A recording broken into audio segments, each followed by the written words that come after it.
Now, the greatest radio shows of all time. Suspense. The Shadow Node. Washington calling David Harding, counter-spy. Classic radio theater. The Great Gildersleeve. Fibber McGee and Molly. Dragnet. Gunsmoke. The Lone Ranger. Now, step back into a time machine with your host, Wyatt Cox. Good evening, friends of the Inner Sanctum. Brand new month, a lot of variety during this next 2 hours with an episode of the Chase and Sanborn Hour, an episode of Under Arrest, Nick Carter, Master Detective, and Superman. That's all straight ahead on this Sure Happy It's Thursday. This is the first day of August, 213th day of the year, 152 days remaining. First census completed on this date in 1790, showing a population of just under 4 million people. In 1846, Colorado became the 38th state of the Union. In 1936, Hitler presided over the opening of the Berlin Olympics. In 1941, the first Jeep was produced. In 1944, on this date, Anne Frank made the last entry in her diary. In 1946, President Truman signed the congressional acts that established the Atomic Energy Commission and the Fulbright Scholarship. It was on this date in 1960, the cover version of a 1959 record shot to the top of the charts and created a nationwide dance craze. The song was The Twist, and the artist, Chubby Checker. It was a Hank Ballard song by Hank Ballard and the Midnighters out of Atlanta, Georgia. And these guys had the record out in 1957, I think, or 58, and nothing really happened to it. What we did to it, we gave it instructions. It says you stand up, you put out a cigarette with both feet, and you put a towel behind your bottom as if you're coming out of the shower, wiping off your bottom to the beat of the music.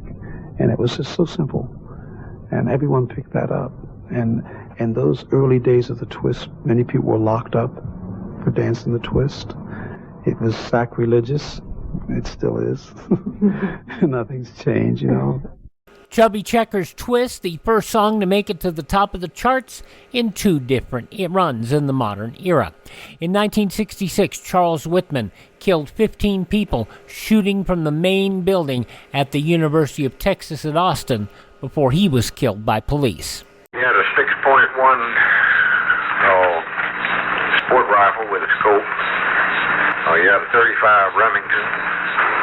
He had a 30 caliber carbine. He had a 12-gauge sawed-off shotgun and a 357 Magnum pistol. He was loaded for bear. Austin Police Chief R.A. Miles. In 1971, 2 concerts for Bangladesh, organized by George Harrison and Nora Jones's father, Rabbi Shankar. The 2 concerts were held at Madison Square Garden in New York City on this date in 1971 to raise money and awareness for East Pakistan refugees. I'd just like to say before we start off with the concert that to thank you all for coming here. And as you all know, it's a special benefit concert. We've got a good show lined up, I hope so anyway. Performers included not only Harrison and Shankar, but Ringo Starr, Klaus Vormann, Jim Keltner, Eric Clapton, Billy Preston, Leon Russell, Badfinger, Ali Akbar Khan, and Bob Dylan. At the time, the concerts raised close to $250,000 for Bangladesh relief, which was administered by UNICEF. Due to money raised through the Concert for Bangladesh live album and film, an estimated $12 million had been sent to relief in Bangladesh by 1985. In 1975, President Ford spoke before Soviet leader Leonid Brezhnev and other European leaders at the controversial Conference on Security and Cooperation in Europe. Peace is not a piece of paper, but lasting peace is at least possible today because we have learned from the experiences of the last 30 years that peace is a process requiring mutual restraint and practical arrangement. This conference is a part of that process. A challenge, not a conclusion. Ford spoke forcefully of the deep devotion of the American people and their government to human rights and fundamental freedoms. In 1981, at 12:01 a.m. on this date, MTV made its debut. The first video shown was Video Killed the Radio Star by the Ruggles. Buggles, I should say, not the Ruggles. That's a different era. Though some thought the channel was not appropriate, this fan loved the idea. MTV is just a video. They're just videos with music. And you have to understand the videos. The videos are made to help you understand the music, and that's all it is. It's not a corrupting influence, I don't feel at all.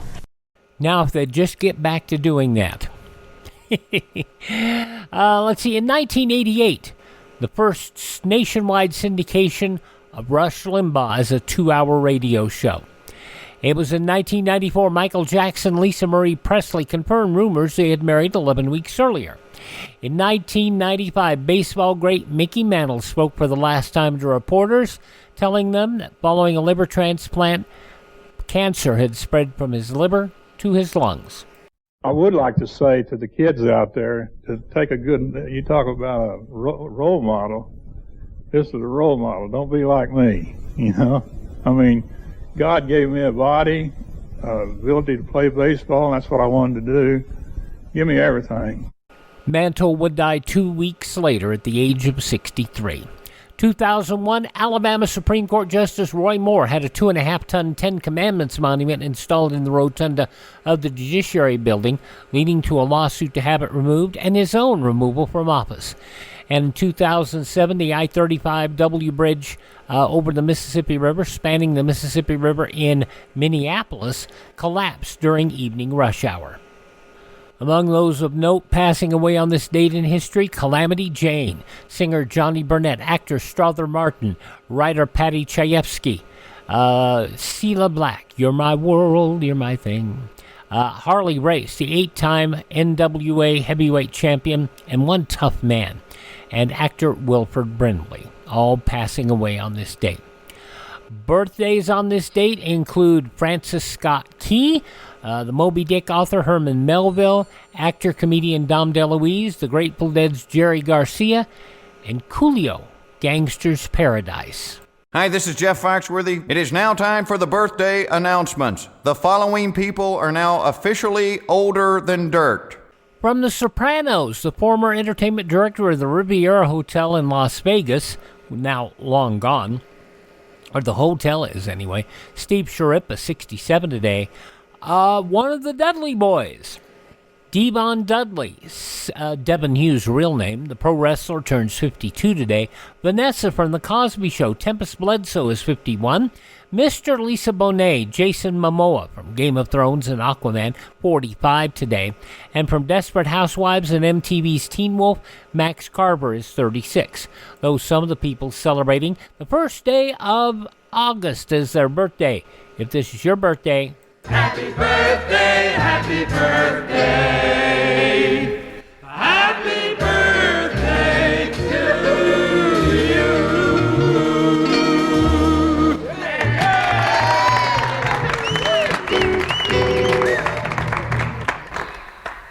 In a moment, we'll go back 87 years to August 1st, 1937. The Chase and Sanborn Hour, Edgar Bergen, Charlie McCarthy, W.C. Fields, Don Ameche, Dorothy Lamour, and Contralto Bruna Castagna. That's all straight ahead.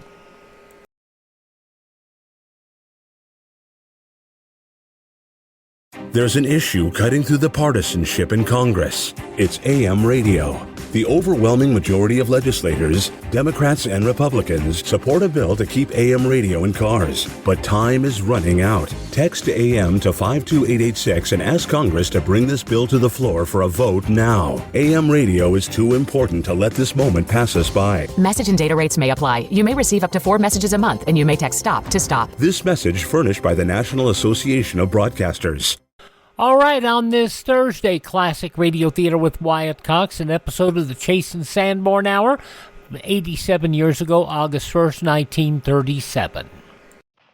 The makers of Chase and Sanborn Coffee, that superb blend of the world's choice coffees, which is so reasonably priced, present Bruna Castagna, Dorothy Lamour, W.C. Fields, Edgar Bergen and Charlie McCarthy, Robert Armbruster and Don Ameche. This is the Chase and Sanborn Hour.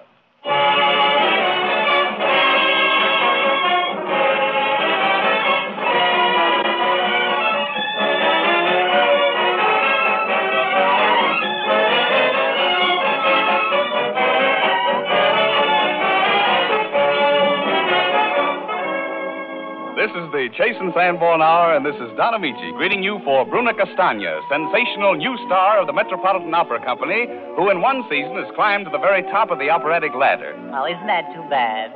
Isn't what too bad, Charlie? Imagine a girl with a voice like hers singing from the top of the ladder. Oh, my. Yes, Charlie, my. And greetings, too, from Dorothy Lamour. Ah, Juliet Lamour. I wish I could climb the ladder to her balcony. Yes, Romeo McCarthy. And a hearty welcome from W.C. Fields. That's the bottom rung. Boo, boo, boo, boo, boo. And Edgar Bergen and Charlie McCarthy. Ah, the top. And to top it off, a musical greeting from Robert Armbruster and the Chase and Sanborn Orchestra, playing the hit tune from Mountain Music, Good Morning. How do you do?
That was an awful nice greeting.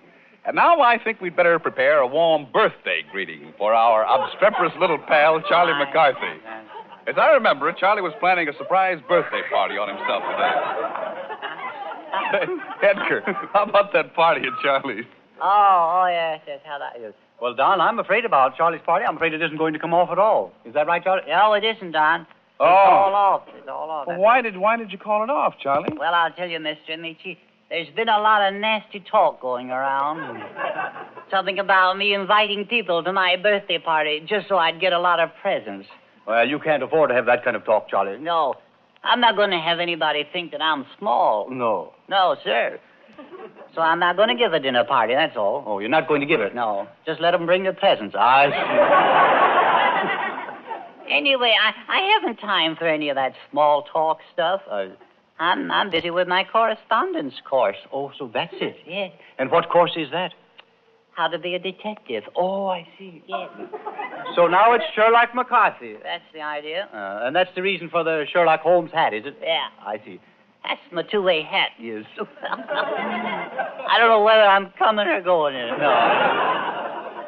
Well, what are you, Charlie? I'm a sort of a secret surface. What's that? Surface. Surface. I don't know what I am. Oh, you're a Secret Service man. Yeah, that's what I mean, yeah. Yes. And what case are you working on? That's a secret. Oh, that's a secret. Well, I'm more of a lookout man. Oh, that's it? Yes. And what are you looking out for? I'm looking out for myself. Who are you looking out for? Oh, did you hear that? What's that? I think I heard a fingerprint. Oh, no.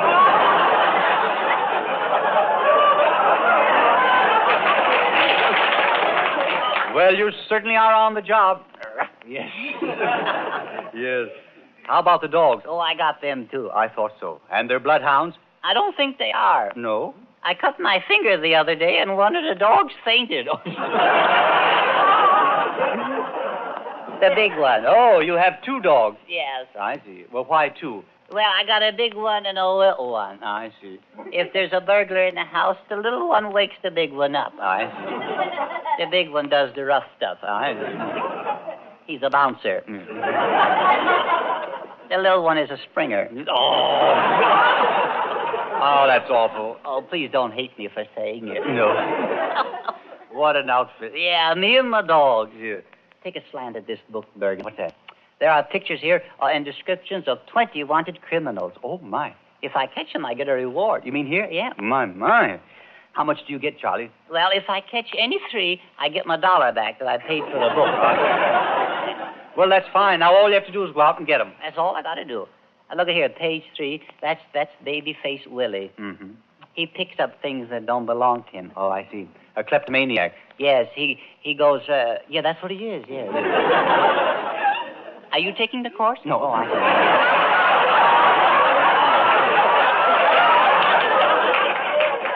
Yes, he's that's what he is. Yes. He's one of those kleptoalmanacs. Okay. Nanocleptiac? No. No, No. Oh, by golly, I'm warm. Yes, I know. He's a horse thief. Oh, that's good. Well, a kleptomaniac is not a horse thief. Well, then it's a horse on me. I don't care. Say, this is an interesting face. Page 6. Yeah. Singing Joe. Yeah. I guess you can see who that is, can't you? What do you mean? Don't be silly. Look at it. Those eyes there. I don't know, Charlie. Don't you get it? No. That's Don Ameche. Don Ameche. No. That's Don Ameche, or I'm wrong. Yes. And I usually am. Be careful, Charlie. Now, if you offend Don, I'll walk right out on you. Oh, so I won't talk, huh? Yeah, that's I see. When I'm after a man, I gotta get him. Yeah. Watch me tripping up. All right. Kindness first, oil, you know. Yeah. Oh, Mr. Ameche, I'd like to talk to you. See? Well, yes, of course. What is it, Charlie? Watch him walk into the net. Yes. I'm crafty. Yes. What's your name, Don Ameche? Oh, no. Come clean now. Did you do it? Do what? Never mind. I'm asking the questions. Oh. Where were you on the night of June 15th? You lie. All right. Oh, boy. I'm pretty sharp, huh? Yes. I got him scared. Oh, sure. I have nothing to say. Put that down, Bergen. He didn't say anything. I'll do the talking around here. All right. Hey, look, if you think I'm going to stand around here and listen to this nonsense, you're crazy. Uh-huh. Now, don't you move, stranger. I got you covered. All right. Elias Ameche, Singing Joe. See, I don't follow all this. Oh. Well, it's simple, Don. You see, Charlie has become a detective. Yes. That's what it is. We got your number, buddy. It's concerning that robbery in Allentown. Oh, I see. Yeah. Well, suppose I did it, so what? Yeah, now we're getting somewhere. Yes. Read the description, Bergen. Watch him sweat. It's all right. It says here, Singing Joe always carries 2 guns and a knife. He's a killer. Don't try to capture him alone. See, does it say that? Hello, Don. You know, that description doesn't fit him at all. It doesn't. No. Oh, you're back in water, huh? Why don't you run me in? That's what I'm going to do, partner. What are you reaching for? What you got in your pocket, a gun? Yeah. I always carry a gun, don't you? Oh, but I've been killing so many people lately. Partner, you got me. I'm going to count 5, and if you aren't gone by that time, I'll let you have it. Yeah, well, just count 1.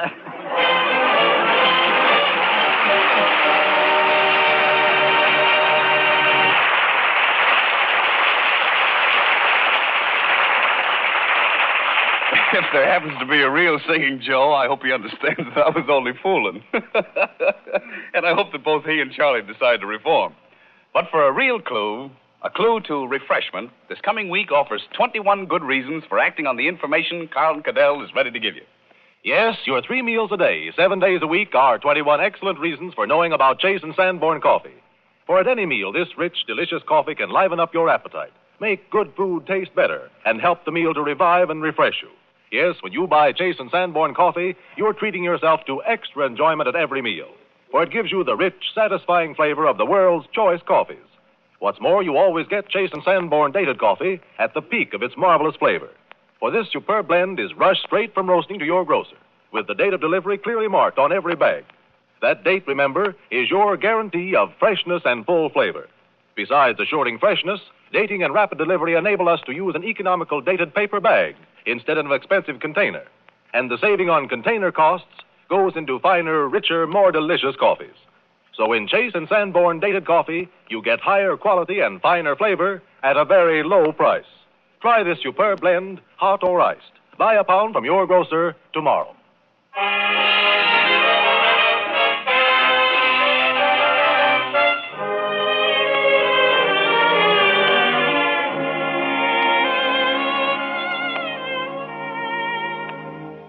When Bruna Castagna made her debut at the Metropolitan last season, she was hailed as one of the truly great contraltos of our times.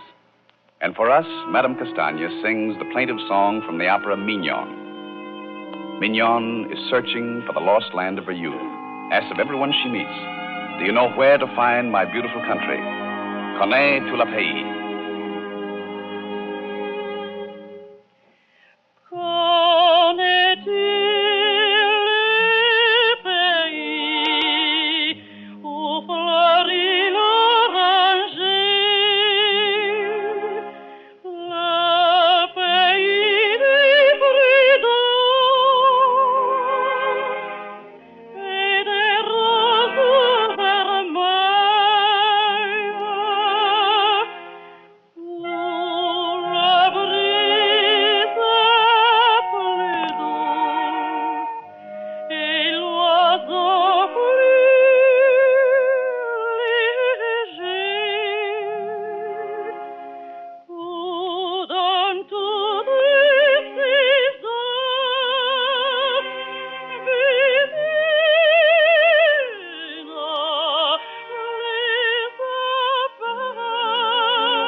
Thank you, Bruna Castagna. There's a young man here who is very anxious to meet you. Madame Castagna, this is your ardent admirer, Charlie McCarthy. Oh, hello. You are so cute. I don't deserve to be so handsome. Oh, Miss Castagna, I want you to meet my associate, Edgar Bergen. How do you do? Miss Castagna, this has been a real pleasure to hear you sing this evening. I remember very well when I heard you in Milan. Oh, yes?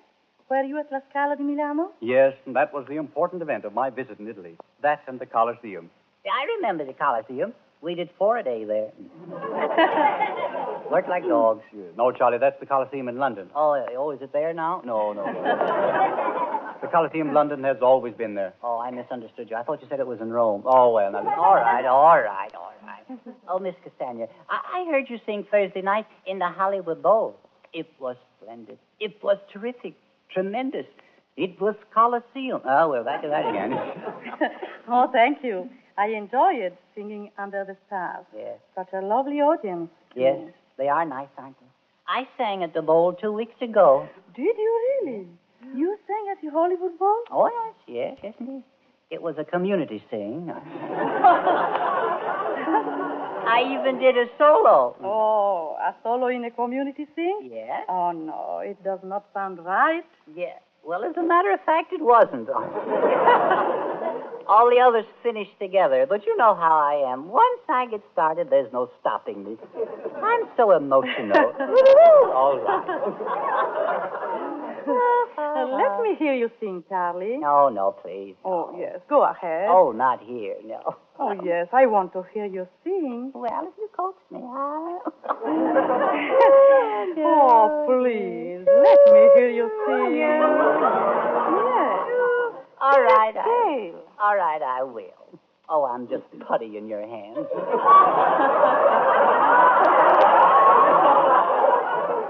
Do, re. I don't say this is perfect, no. Do, re, mi, fa, sol, do, do. I think I broke it. I'm at that awkward age, you know. My voice is changing. I just... Well, try this. All right.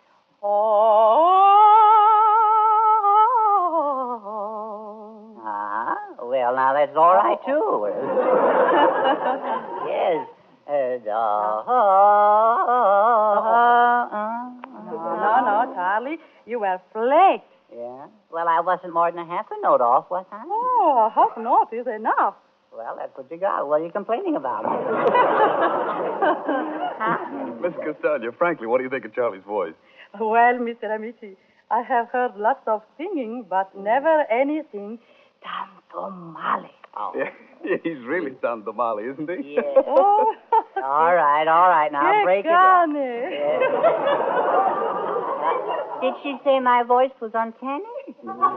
Well, not exactly, Charlie. No. Now, come on out with it, Ameche. What did she say about my voice now? Well, if you must know, she said you sing like a dog. Oh, like a what? Oh, well, maybe she's right, too. Are you going to sing again? You are, aren't you, Miss Castagna? Or may I call you Bruna? Why, of course. Oh, yes. Charlie. Yes. Oh. Soon I shall have the pleasure of singing the gypsy song from the opera Carmen. Oh, what luck, Carmen. That's the old plantation song my uncle used to sing down south. Carmen down south? Yes, of course. Don't you remember? Eyes, Carmen, eyes, Carmen.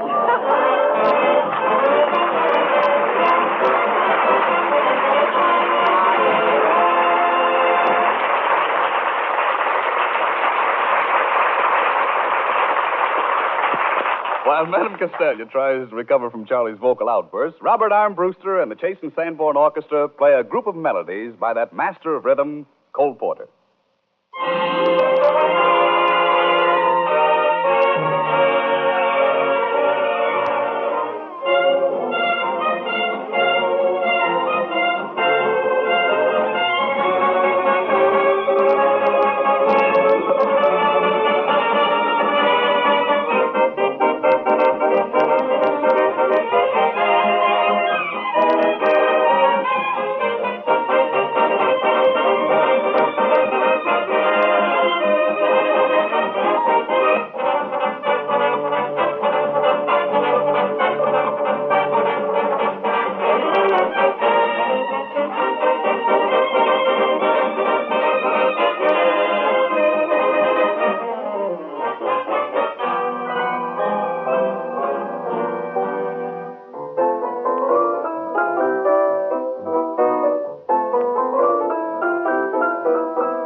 Chase and Sanborn Hour with Bruna Castagna, Dorothy Lamour, W.C. Fields, Edgar Bergen, and Charlie McCarthy, Robert Armbruster, and Don Ameche will continue in just a moment. The first half of the Chase and Sanborn Hour from 87 years ago, Sunday, August 1st, 1937. We'll hear the conclusion in just a couple of moments. Tomorrow's going to be comedy with Dean Martin and Jerry Lewis, Fibber, Miggy, and Molly, and westerns with Gunsmoke and Have Gun Will Travel, and we'll cap it off with Claudia. But the conclusion of this Chase and Sanborn Hour come up next.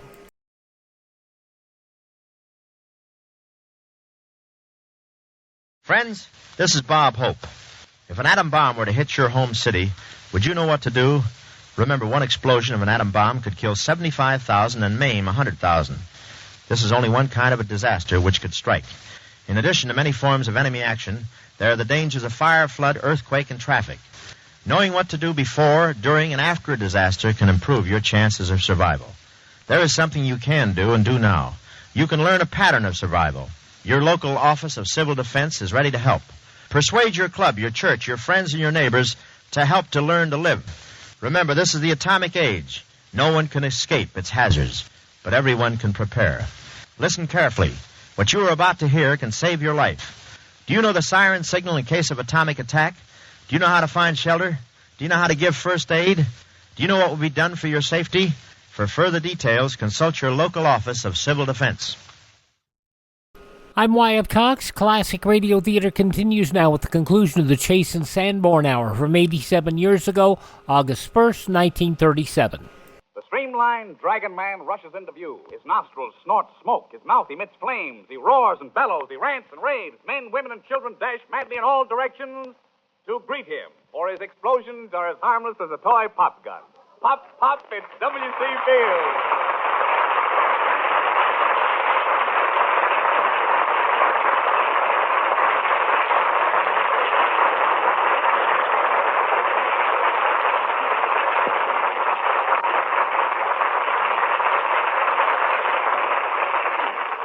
I really can't be that good.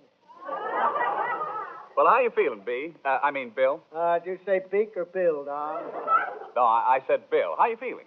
Oh, I'm feeling very colorful today, Don. Colorful, Bill? Physically, I'm in the pink. Mentally, I'm in the blue, and financially, I'm in the red. He means he's nasally in the red. Very good, Charles. Pardon me, I didn't see you there. I thought someone left a mop on the chair. Say, Bill, what have you got that horn for? Oh, I forgot to tell you all about that, Don. My uncle's out there, a grand old gentleman. Can't hear very well, Don. Yeah, well, I still don't understand the horn. I blow the horn every time the folks laugh. Which, pardon me, the teeth again, Don. When and if. It sort of cues him, Don. Just so he won't laugh out of turn. Oh. Hello, Uncle. Hello, Uncle. Hello, Nevy. Hello, Nevy. Isn't he cute? He's a highly educated old gentleman, Don. Hello, Effingham. Say, that's a pretty name, Bill. Oh, you haven't heard the half of it, Don. It's Effingham S. Frobisher. Yeah, well, what's the S for, Bill? Oh, we really don't know, Don. It might be for Stewart. His friends all call him Stu. I haven't had a chance to use the horn yet. Yeah, not yet, Uncle. Don't laugh yet. I'm just reaching for it. He thought I was reaching for the horn, Don. Oh, I see. I'll blow it for you, Uncle, later on. Say, he's a happy-looking old gentleman with that glint in his eye. That isn't glint in his eye, Don. It's chewing gum. He meant to put it in his mouth. Put it in your mouth, Uncle. Put it in your mouth. Well, is he blind, too, Bill? Every night. Not for a week. I'm forgetting all about him. That's all right. Calm down now, Uncle. Well, say, look, what does he do for a living, Bill? Oh, he minds babies outside of cocktail barns. Minds babies outside a cocktail bar. Babies and children, Don. The authorities won't let him take the children in the bars if they're under 21. Well, how many does he mind at a time, Bill? Oh, sometimes half a dozen, Don. I often help him out in a busy afternoon. Well, say, that's kind of you, Bill. Yes. Uncle brought a couple of the babies over at the house the other night. A couple of children? Oh, there are a couple of babies, Don. Yes, they were babies. Ah, well, what did you do, Bill? Oh, we held them on our knee. I first got out a bottle for them. Oh. Well, that was very thoughtful of you, Bill. Did they cry? Only when we took the bottle away, Don. He always takes the bottle away from everyone. Away, you fugitive from a wood pile. Now, Bill, please don't talk that way to Charlie. You know it's his birthday today. Oh, you mean his wooden anniversary? Remember, Mr. Fields, only God can make a tree. And only Bergen can make it tall.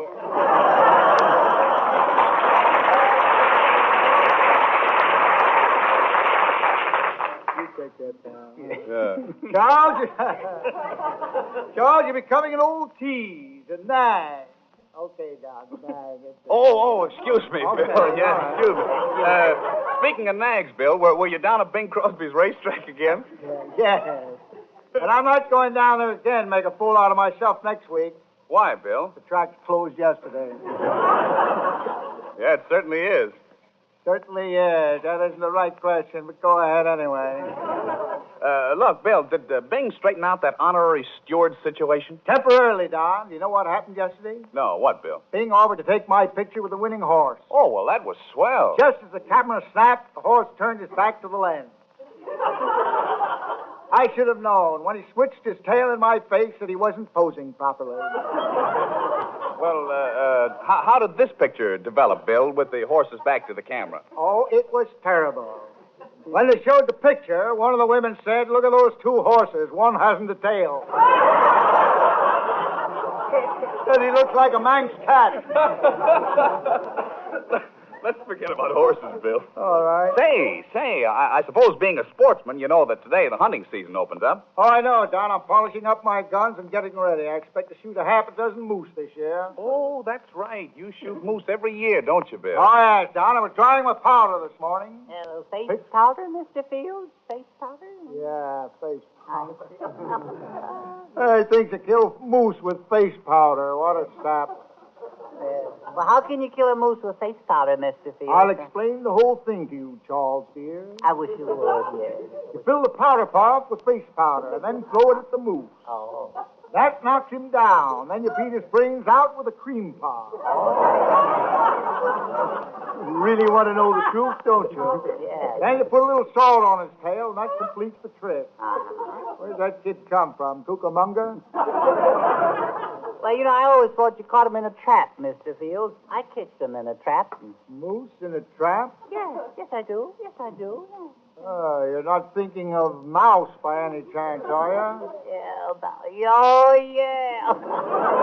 Yeah, a mouse is bigger, isn't it? Or a moose is bigger, isn't it?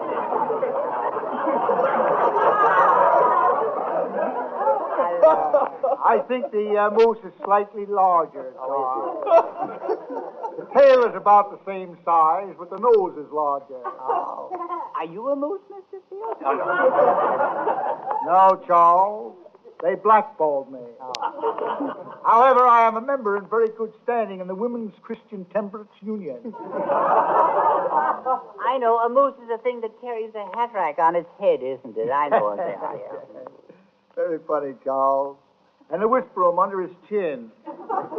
I've killed with moose with antlers 20 feet from tip to tip, Don. Antlers 20 feet, Bill. Yes, sir, 20 feet. Antlers? Won't talk. We got them down at our house, too. No, Charlie, we haven't any antlers at our house. No? He's probably thinking of ants. Got ants in his pantry. Say, Bill, where do you hunt moose? Oh, up at Lake Passamaquoddy. Lake what? Sometimes up at Winnipesaukee, I guess. What was that? Bang, bang, down goes the moose. Yeah, but, Bill, where was that lake? I'll make it the reservoir in Central Park. Sometimes they shoot them with a bow and arrow when they're out of season, of course. Well, are they any good out of season, Bill? Very good with mustard, Don. The moose run around there with antlers 20 feet from tip to tip, as I told you. It's a thickly wooded country, Don. The trees aren't over a foot apart. The moose run through the woods all winter. How can a moose with 20-foot antlers run through the woods when their trees are only 2 feet apart? 2 feet, I said 1, dear boy. The trees leave in the fall anyway. Yeah, oh.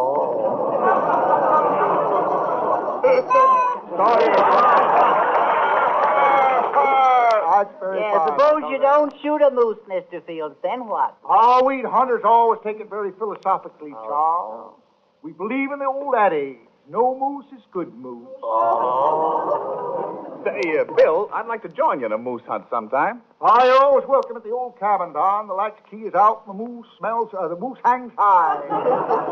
Say, Bill, don't you mean the goose hangs high? Please, don't bring religion into this, Don. Oh, excuse me. Well, say, I'd love to go with you when you bag a moose, Bill. Yeah, how do you bag a moose, Mr. Fields? Same as you bag coffee, Charles. In dated bags. Superb blend of the world's choicest moose.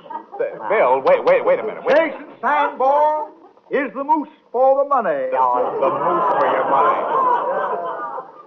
Pardon my redundancy, Don. I'm breaking myself out. Time out for levity. All right, Bill. He's so amusing. Oh! Don't laugh at that one, Uncle. Very funny, Charles. Very funny. You look funny spread all out over a checkerboard, wouldn't you? Bill, I didn't want to tell you this before, but you should be very kind to Charlie today. He isn't feeling well, you know. He's all broken up. You mean he's coming apart? Yeah.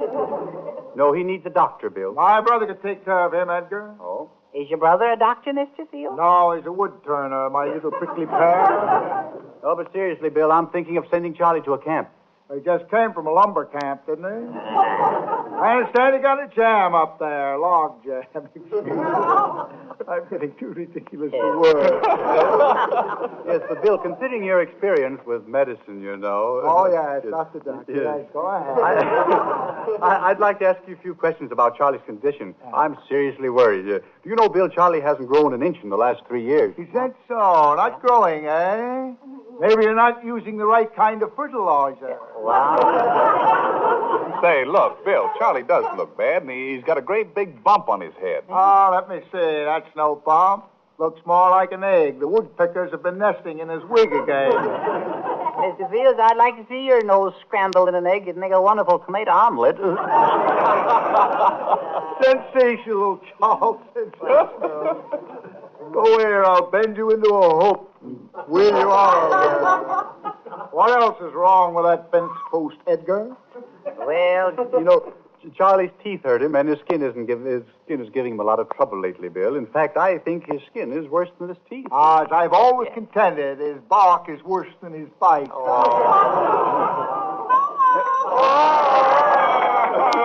Wonderful. Mr. Fields, I think I know what's wrong with me. I've got smallpox.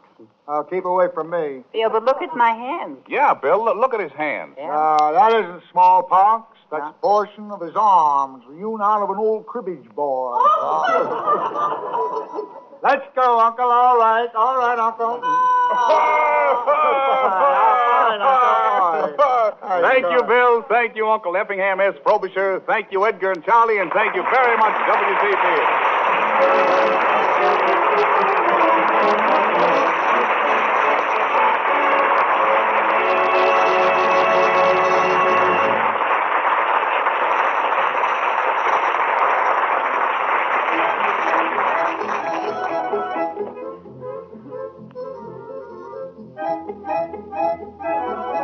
A little while ago, Bruna Castagna promised Charlie McCarthy a song from the opera Carmen, the role that has won her the highest praise. So for him and for us, she sings Carmen's famous gypsy song.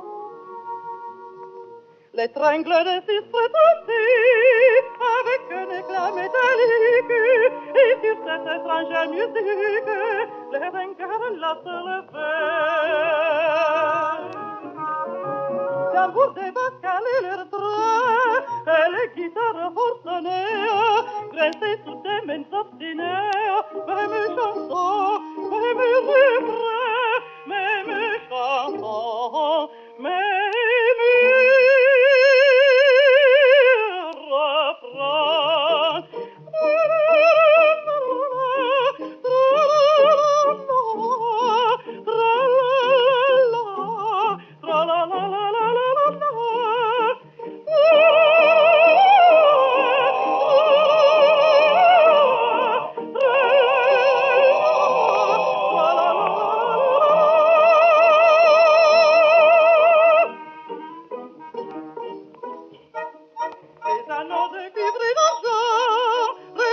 sur les pompiers, d'oranges, de rouges et brés, les étoffes flottaient au vent.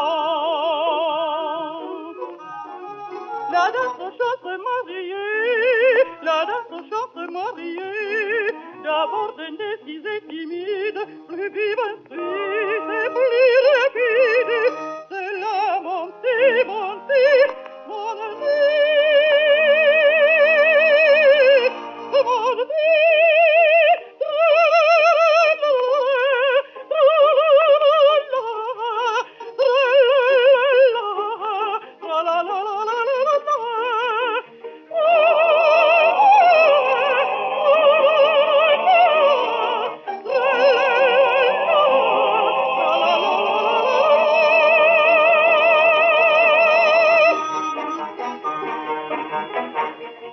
Les bohémiens de tout de vrai, de leurs instruments fédérés, ils s'éternuent sans tabac, qu'avance les ringards.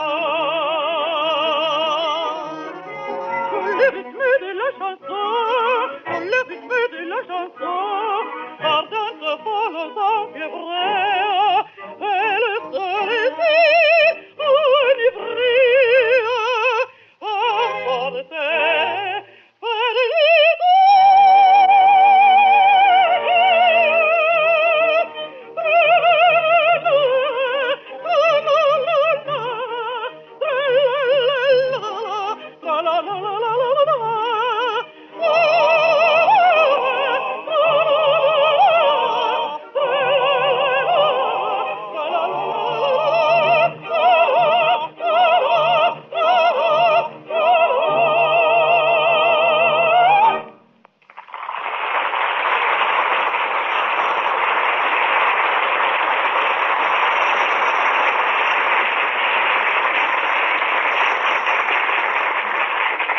When you're buying food this coming week, please bear in mind the facts you hear now from Carlton Cadet. Every woman has her own favorite way of making coffee, but there's one point everyone agrees on.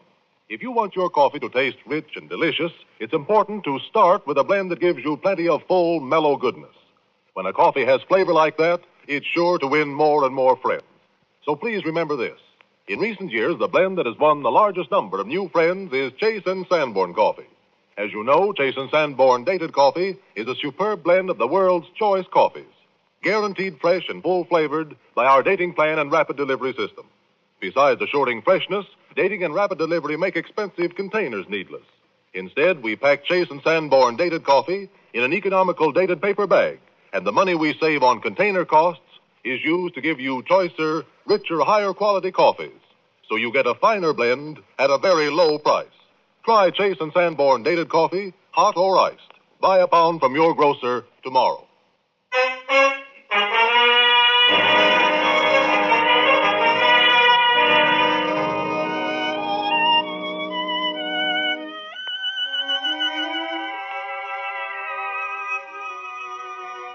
In just 5 days, the newest 20th Century Fox picture, You Can't Have Everything, will be released. And I hope you'll enjoy seeing it as much as I did playing in it. Just to give you a glimpse of what it's all about, I step back into the familiar shoes of George McCrae, a Broadway playwright. And Dorothy Lamour is going to play Judy Poe Wells, the ambitious young authoress.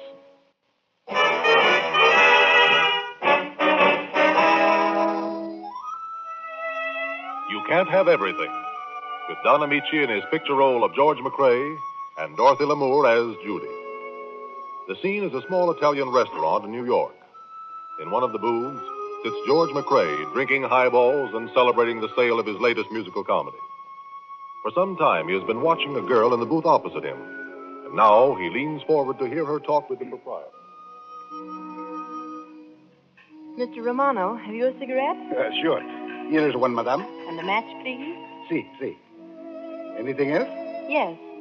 Call a policeman. What's that? I said call a policeman. I've eaten 3 platters of spaghetti, and I can't pay the check. Oh, well, that's too bad. You lose the pocketbook? No. I didn't have any money when I came in here to eat. So, have me arrested. Arrested? Well, isn't that what you usually do? Oh, no. Please, lady, not me.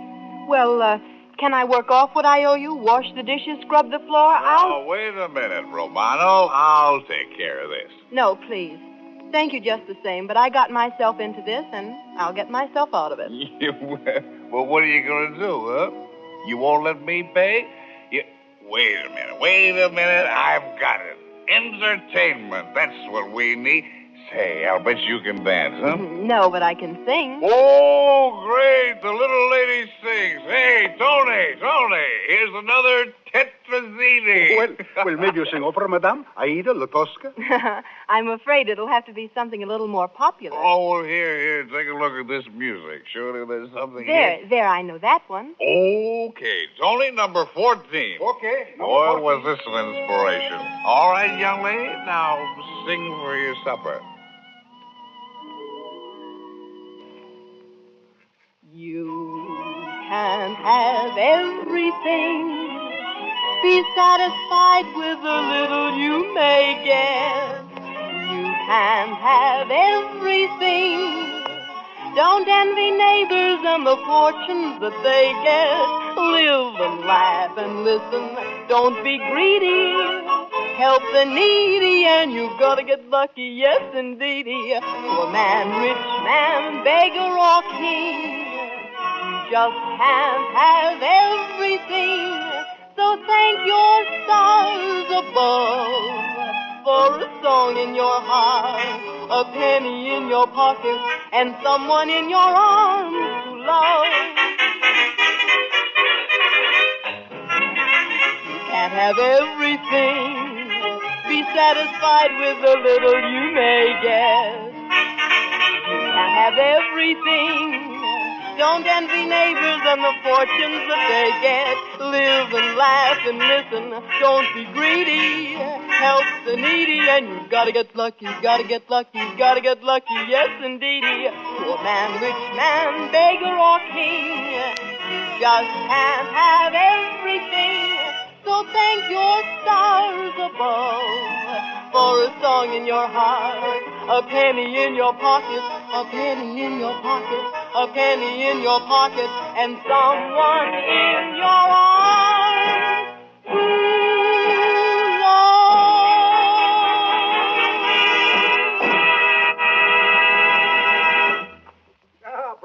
Brava. Cantare divinamente. Now, just for that, I get you some spumoni and some coffee, yeah? Say, that was marvelous. Say, have you ever done anything in the theater? No, but I happen to be a playwright. Oh, really? Well, what kind of plays do you write? All kinds. Dramas, tragedies, one-act plays, three-act plays. You see, my great-grandfather was Edgar Allan Poe. Oh, well, that's something to live up to. Oh, yes. My name's Judy Poe Wells, and I think it's our sacred obligation to develop the talent that we inherit.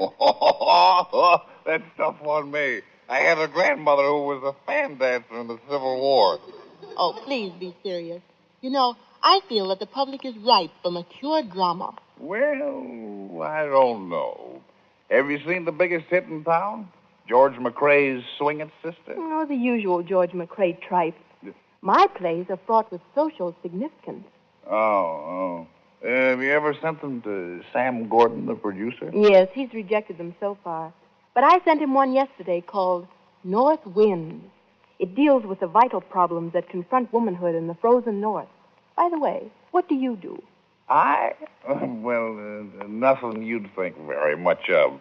I'm George McCrae. What? Yes. I write that silly tripe the public likes. Oh, I'm sorry. Oh, it's all right. I like it, too. Say, listen, Judy. Look, I got a proposition. I have a new show going into rehearsal next month. How would you like to have a try at the leading part? Me? Why, I've never been on the stage in my life. Well, whatever. You've got plenty of talent. You know, I could make you a star. Make me a star? What for? Actresses are nothing but miserable puppets, dancing on the strings that we authors hold in our hands. I happen to be an authoress, Miss McCrae, a playwright, and I intend to stay one. Oh, that's just the spirit my play calls for. Say, listen, Judy, look. If I can get Sam Gordon to really read your play himself and consider putting it on, will you take a shot at the leading role in mine?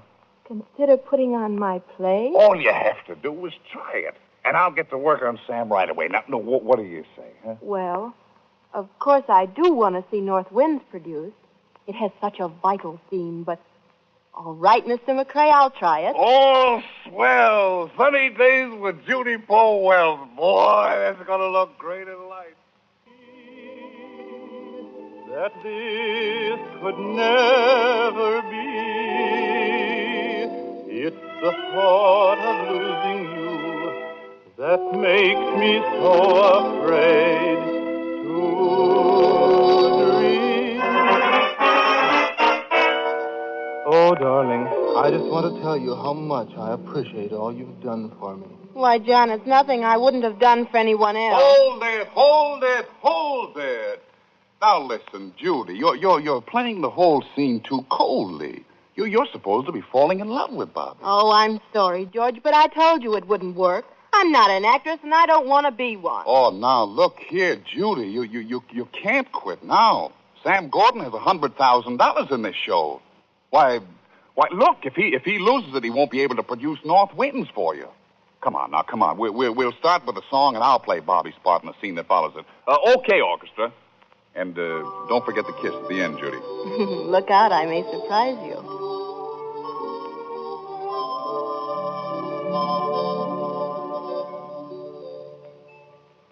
Here we are, two silhouettes in the blue. Here we are, bidding the stardust adieu.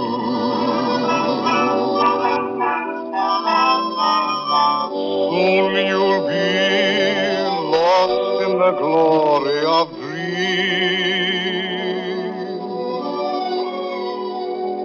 Yet, my lovely one, strange as it seems,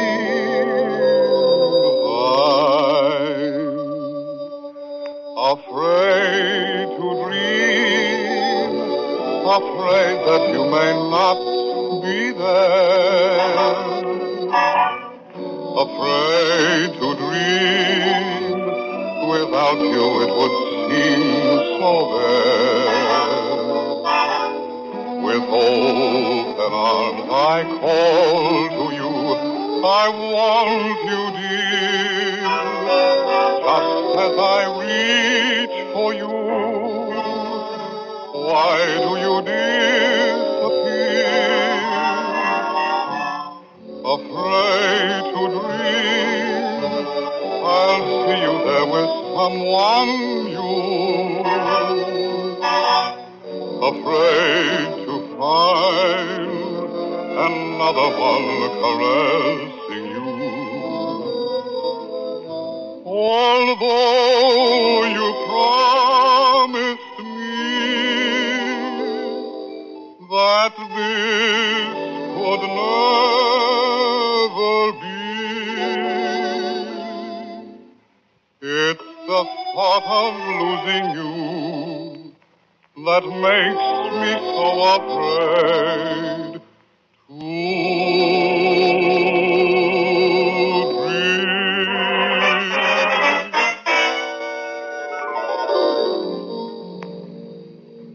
Oh, darling, I want to tell you how much I appreciate all you've done for me. Why, John, it's nothing I wouldn't have done for anyone else. Oh, wait, there's something else I want to tell you. What is it, John? This. Well, say, that was a kind of a kiss. Well, don't say I didn't warn you. Look, Judy, I want to talk to you. Let's go to your dressing room. Not now. I've got to hurry and change for the next scene. Oh, well, wait a minute, Judy. Wait. You wait there. I won't be long. Oh, were you waiting to see me? Yeah. I'm Lulu Riley. Close the door, will you? Thanks. But I don't understand. I just come back from Havana, and I thought I'd better drop around and tell you that Mr. George McCrae happens to be mine. So kindly keep your hands off him.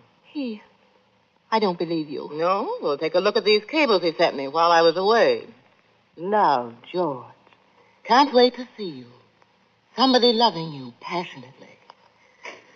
So keep your hands off him, or I'll cut your little heart out and stuff it like an olive. Oh. Oh. Hello, Judy. Want to go out and get something to eat before we go on? No. No, I don't want anything. Why, is something wrong? No. Just the mascara in my eye. Oh, no, don't rub it. Don't. Here, try the sweat towel. Say, those look like real tears. That's not mascara. I suppose I should be sophisticated like my plays and take you for what you really are, just a charming fake. But somehow I can't. Well, what's all this about? I've just been talking to Lulu Riley. Oh, I see. Judy, I've known Lulu a long while. She's really a swell girl. But now I know you. You're what I've been looking for all of my life. If you'll have me. Oh, George.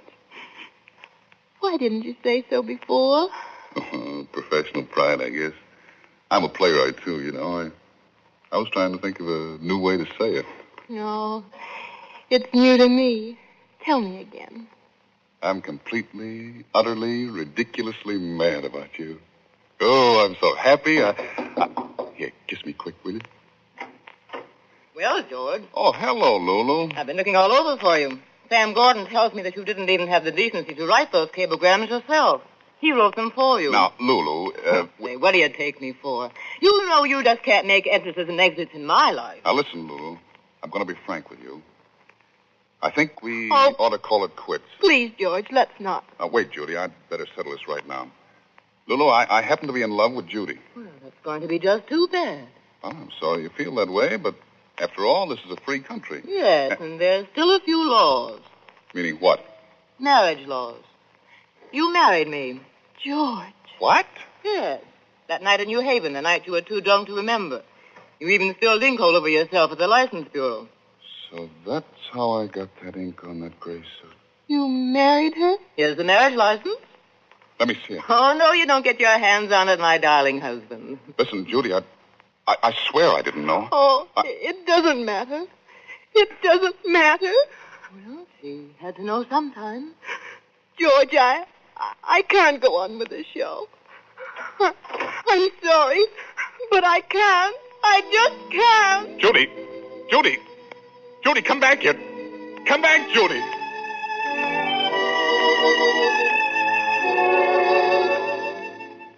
It's the thought of losing you that makes me so afraid to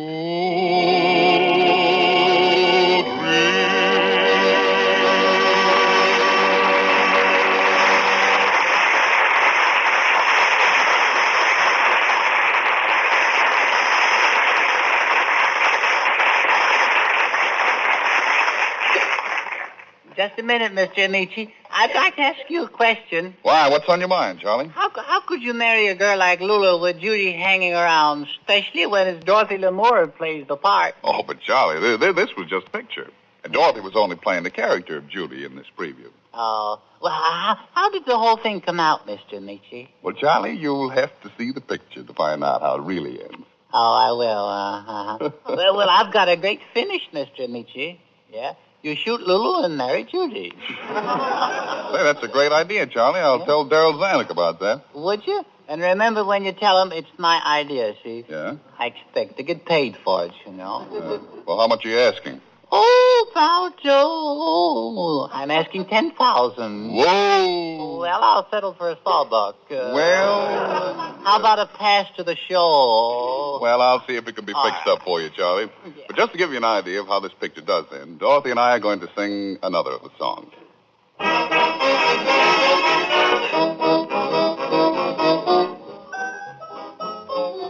We seem to be gazing blankly at the moon above. Please pardon us, we're in love. We seem to do things in public we've been dreaming of. Please pardon us, we're in love.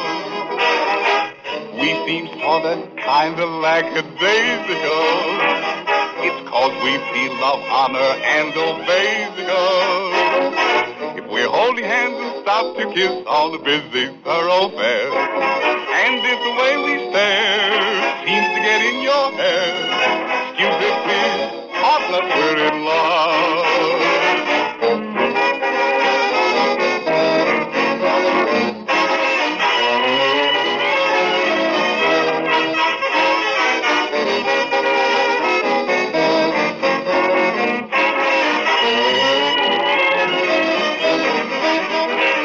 If we seem sorta, kinda like a daisy cone, it's 'cause we feel love, honor, and obeys the code. If we're holding hands and stop to kiss on the busy thoroughfare, And if the way we stare seems to get in your hair, you will be honor.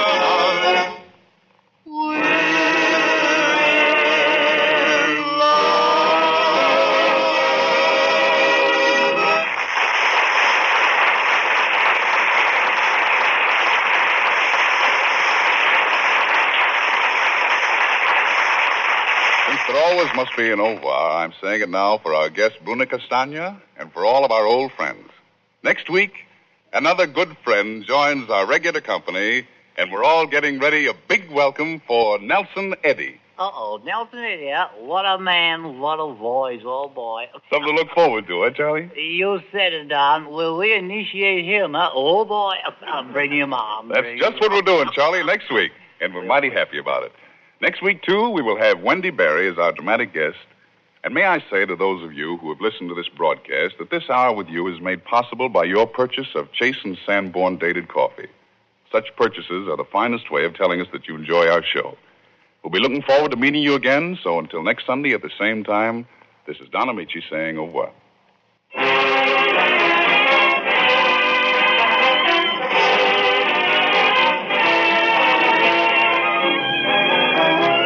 On this program were the title song and I Get a Kick Out of You from Anything Goes, I've Got You Under My Skin from Born to Dance, and You've Got Everything from 50 Million Frenchmen. Listen in again next week when Nelson Eddy joins W.C. Fields, Edgar Bergen and Charlie McCarthy, Dorothy Lamour and Don Ameche on the Chase and Sanborn Hour.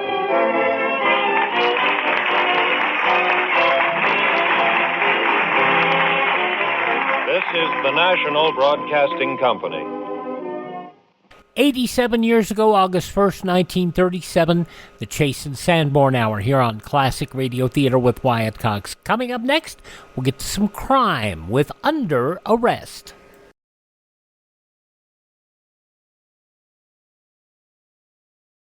Civil defense is common sense. This is Boris Karloff. No one can guarantee the survival of every home during a nuclear war. But a strong civil defense can save millions of lives. Make sure that yours is one of them. Learn how to protect your home. Call Civil Defense today. And we continue now with an episode of Under Arrest from 76 years ago, August 1st, 1948. Joe DeSantis starring as Captain Jim Scott in the Spook of Sherwood Mansion. Mutual presents Under Arrest. Into your cells.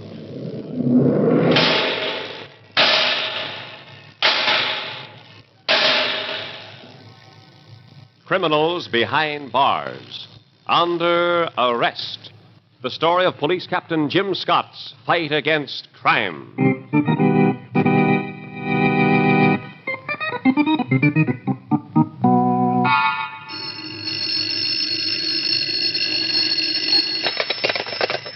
Hello?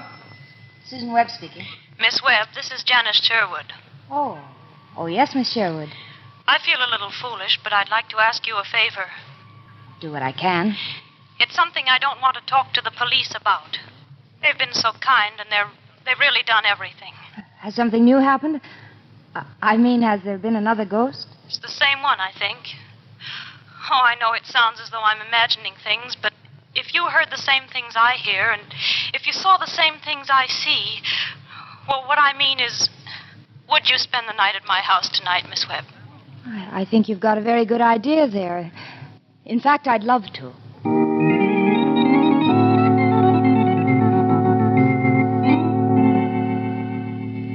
Busy, Captain Scott? Just a little, but come on in. How are you and the Times Herald coming with your haunted house? Well, so far, I've been able to build it into one of those 3-day wonders. Is that bad? I wish you luck, but I think the only thing that's haunted is your girlfriend's skull. I don't blame you. Makes a good story. Maybe you can sell it to the movies. What are you featuring on your typewriter today? Nothing, except the ghost walked again last night. Shall I read it to you? Sure, shoot. How do you like my headline? Hmm? Spook of Sherwood Mansion defies housing shortage. Nice twist.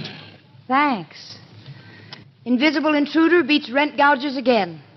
I like your angle.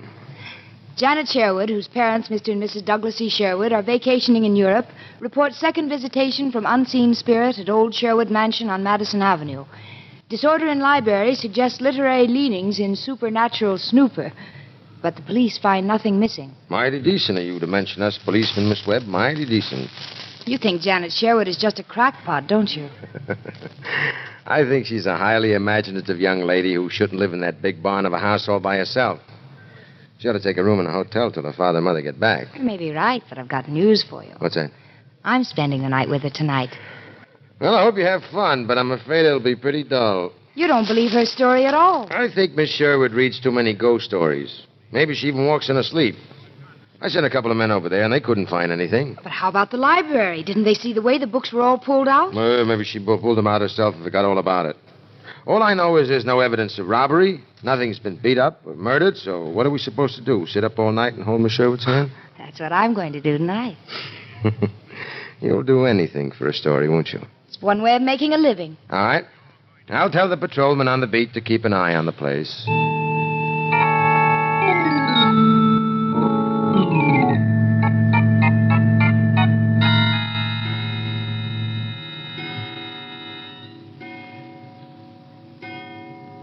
Well, shall we put the lights out and pretend to go to sleep? I guess we'd better. Gee, I'm glad you're here, Miss Webb. Why don't you call me Susan, Janet? Okay. You know, I just can't believe I imagined all these things. Well, let's see what happens. I'll switch off the light. Susan, listen. I heard it, too. There it is again. Oh, I think I know what that is. It's just a plain, ordinary alley cat. I guess you're right. Oh, I wish they'd stop. So do I. Cats can sound so terribly human. But I'm sure it's just cats. Oh, they're quieting down now, thank goodness. Let's us be quiet, too, and see if our ghost shows up. You don't believe my story, do you? Of course I believe your story. I believe there's a sensible explanation. I don't believe in ghosts either. It's just that I'm sure I heard things. And all those books were pulled down in the library, and the police couldn't find anything. Well, if we hear anything tonight, maybe we can find out what it's all about. Oh, goodness, I'm sleepy. It'd be a fine thing if we both dozed off. I'm sleepy, too. Well, I'll keep pinching myself.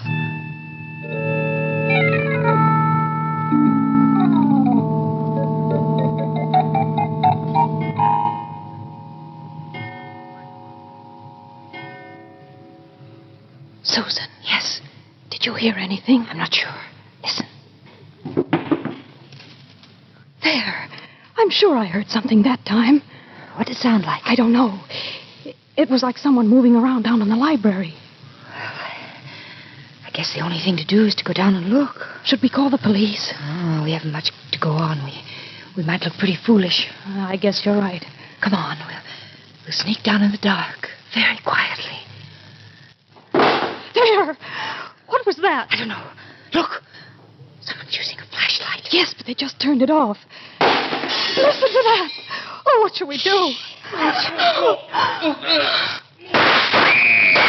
Stop! Listen.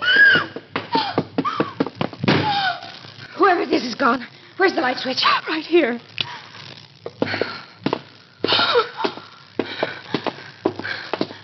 Susan. Look. Oh, good heavens. I wonder if he's dead. That's the doorbell. I'll get it. Who can it be? It's probably the policeman on the beat. He heard the shots.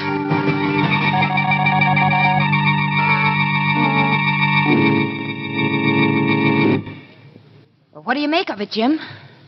Well, what I make of it is I should have taken your haunted house more seriously. You did all you could do. I don't blame you for thinking Janet Sherwood was a crackpot. I did myself until it was too late. Well, we found out how the killer and his victim slipped by the patrolman. How? The service entrance is pretty dark, and it goes all the way through the next block. How did they get into the house? We found a skeleton key on the corpse that opened the basement door.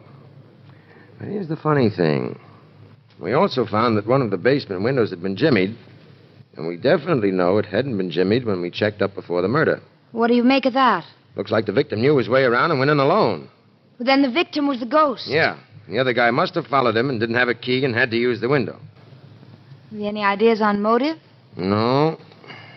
But it looks like our ghost was sort of spooky at that. Look at this. What is it? Report from the medical examiner. Examination of deceased head reveals evidence of extensive plastic surgery? Yeah.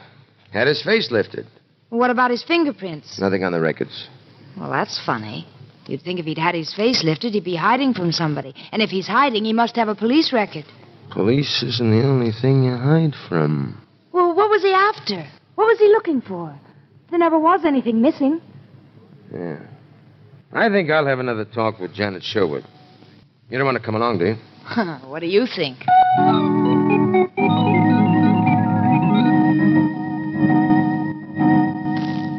Miss Sherwood, are you absolutely certain there's nothing missing? Well, I can't be absolutely sure. I've checked everything I can think of. Well, what about the library? That's where it happened. Does your father have a hidden wall safe back of the bookshelves or anything like that? Father has a wall safe, but it's upstairs. What about the books? Are any of them especially valuable? He has some first editions, but I've checked all those. Are there any books missing? Any kind of books? It's hard to be sure. There are so many books, I wouldn't know whether one of them's missing or not. Yeah, like missing one neon sign on Broadway. Wait a minute.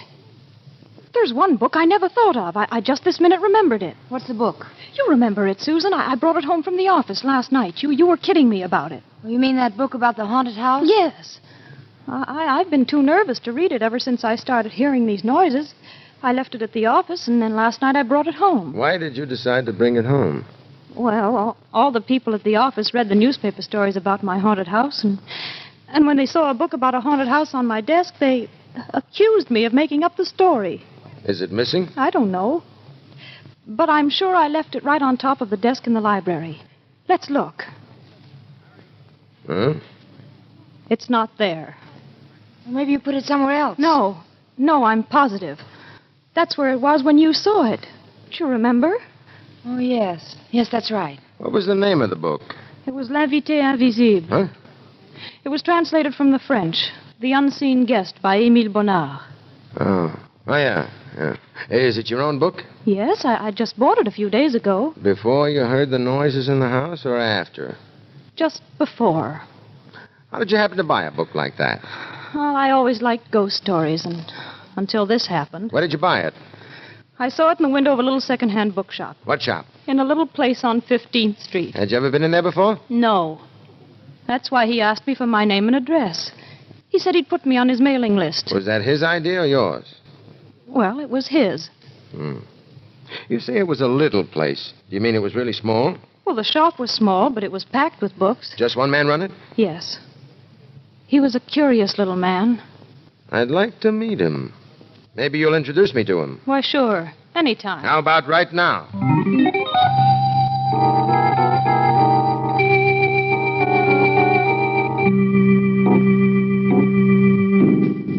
Mr. Lerner, do you remember selling a book to this young lady? It was about 3 days ago. I probably did. I'd like to do better than that. Can't you answer yes or no? But so many customers come into my shop. Look, the book I bought was called The Unseen Guest by Émile Bonnard. Yes, I do remember selling a copy of that book. Do you remember selling it to me? Well, to tell you the truth... You ought to remember. You asked her for her name and address. I remember her now, of course. You wanted a name and address for your mailing list. That is right. What do you send out to your mailing list, Mr. Lerner?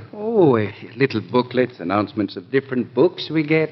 May I see one of these booklets you send out? Well, you see, they have not come from the printers yet. What's the name of the printer? Well, I have not decided which printer I will use. In other words, you haven't even ordered the booklets. Not yet, no. How about the mailing list? Can I see that? It is not complete yet. How about letting me see it as far as it goes? It is just a few scribbled notes here and there. I see. May I ask Mr. Lerner a question? Sure, Susan, go ahead. Mr. Lerner, do you happen to have another copy of the book you sold Miss Sherwood? I'm afraid not. It is quite an old book, and I don't get a copy of it very often. What's that on that shelf up there? Where? There. Looks like the same title. Well, let me see. Oh, so it is. I did not realize I had another copy. Hand it down to me, will you, Mr. Lerner? Yes. I can just about reach. Just for the fun of it, let me see if you can reach it with your left arm. My left arm? But I'm not left-handed. Why should I use my left arm? Let's say I'm kind of curious about a bulge I see under your left arm. A bulge? Yes. There. That wouldn't be a gun, would it? You are very observing, Captain. That is a gun. I suppose you have a permit. Oh, yes. There have been several holdups in this neighborhood, and I applied for a gun permit. Can I see it? Well, certainly. Right here in this drawer. There, Captain. Thanks.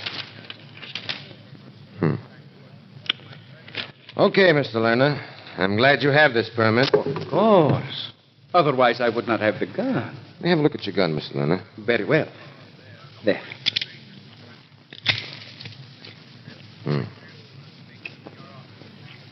Why are you so interested in my gun? I just wanted to see what kind of a bullet it shoots. Doesn't shoot the kind I'm interested in. May I ask what kind you are interested in? The kind you shoot ghosts with. Huh?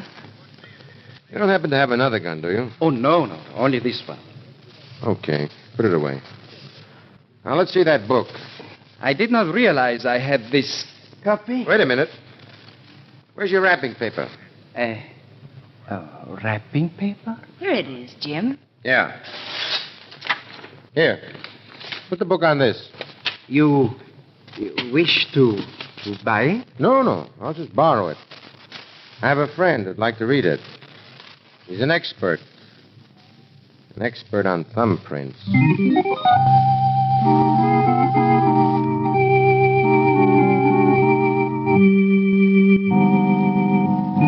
Well, I seem to have drawn another blank. How do you mean, Jim? That book. There was an outside chance I'd find Janet Sherwood's fingerprints on it. That would have meant it was the same one missing from her home. And that wouldn't look so good for our friend Lerner. But we didn't find her prints. Why do you suppose he didn't want to admit he had another copy? Maybe he's telling the truth. Maybe he forgot he had it. Are you sure it isn't the book we're looking for? How can you be sure? Could have wiped it clean, but... Then why would he put it back on the shelves and then deny he had it? My hunch is it's not the book. But I've also got another hunch. What's the hunch? I don't think the book itself is very valuable. How do you mean? I mean, there it was sitting right in Lerner's window. Anybody who wanted it could pick it up for the price of a second-hand book. But as soon as Miss Sherwood buys it, the devil breaks loose and we end up with a murder. Well, I see what you mean, but it doesn't ring any bell with me. I don't see the angle. The only angle I see is that somebody slipped something into that book. A slip of paper or something. And they must have done it between the time Lerner took it out of the window and the time he wrapped it up and handed it to her. Now I'm beginning to catch up. But who else was in the store? Janet Sherwood says nobody. Ah, that makes Mr. Lerner look slightly behind the eight ball. Yeah. Doesn't get us anywhere because it's only a theory. You could probably work out 6 other theories just as good. But for now, I'll stick to this one. And suppose you're right, Jim. In that case, Mr. Lerner slipped something into the book because he wanted to get rid of it temporarily. And he took down Janet's name and address so he could get it back again. But somebody else wanted it too. And when they met in the library, Lerner bumped him off. But you examined Lerner's gun. He could have had another one. How did the other man know Janet had the book? He didn't have to know she had it. All he had to do was to keep following Lerner, and Lerner led him right to the Sherwood Library. Then why was it the murdered man had the skeleton key? Lerner could have planted it on him just to get rid of it. How about fingerprints? It was wiped clean. That's why I think it was planted. Otherwise, it would have had the victim's prints on it. Well, it makes a picture, but as you say, it's all theory. Nothing to get your teeth into. Yeah. But the beauty of it is, if it's right, it'll pay off and pay off fast. If it's wrong, I'm just a dumb cop. But if it pays off, why do you think it'll pay off fast? Because you're going to help me. Me? How? You're going to write a big exclusive feature story for your newspaper. Tell me more. You're going to scoop the whole field on that little talk we had with Mr. Lerner. Only you're not going to mention his name or address. All you're going to say is a certain little man who runs a certain little bookshop, sold a certain book, and a certain character whose face was loaded with plastic surgery got bumped off. And here, put these two. Look at these. What are they? Pictures of the victim before he had his face lifted. Where'd you get them? We had an artist working with our medical examiner, reconstructing the face to show what it might have looked like before it was changed. That's a smart idea. Okay, go to it. And by the way, What? be sure you put your name at the top of this story. Oh, I always do, don't I? Yeah, but you might forget. I wouldn't want that to happen on this one. This will probably be the most important byline you'll ever write. What makes you think so?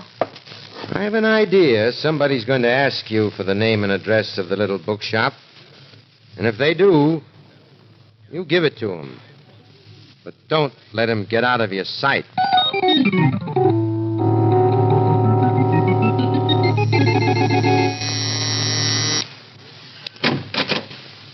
Yes? You are Miss Susan Webb. Yes, I'm Miss Webb. I must apologize for calling at your apartment in the evening, but I did not think it wise to interrupt you at your office. What's it about? Actually, it's a personal matter. I would like to ask a favor. May I come in for just a moment? Yes. Come in. Thank you so much. You are Miss Susan Webb of the Times Herald, are you not? Yes, that's where I work. Oh, this is a lovely apartment. Yes, it's very nice. So high up, too. It's cool in the summer. Quite a view from the windows. On a clear day, it's a wonderful view. It's a long way down to the street. Does it ever make you nervous to look down to the street? Oh, no.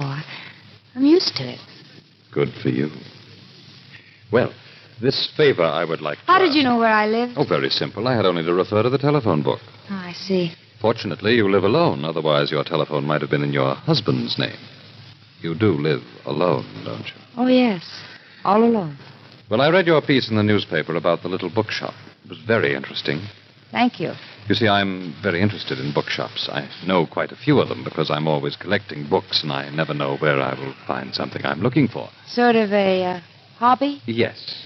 I thought perhaps if you would give me the name and address of this shop you mentioned, I might find it an excellent place to look around. I'll be glad to give it to you.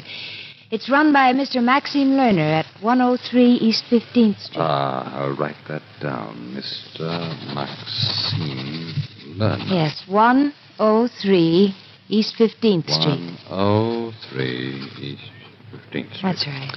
Thank you very much.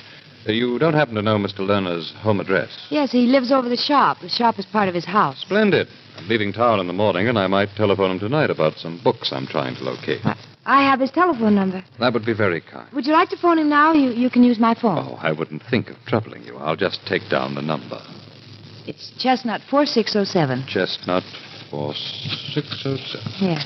You've been most helpful, Miss Webb. Not at all, Mr. Franklin, Paul Franklin. I'm very glad I could help you, Mr. Franklin. I'm most grateful. Goodbye. Goodbye, Miss Webb.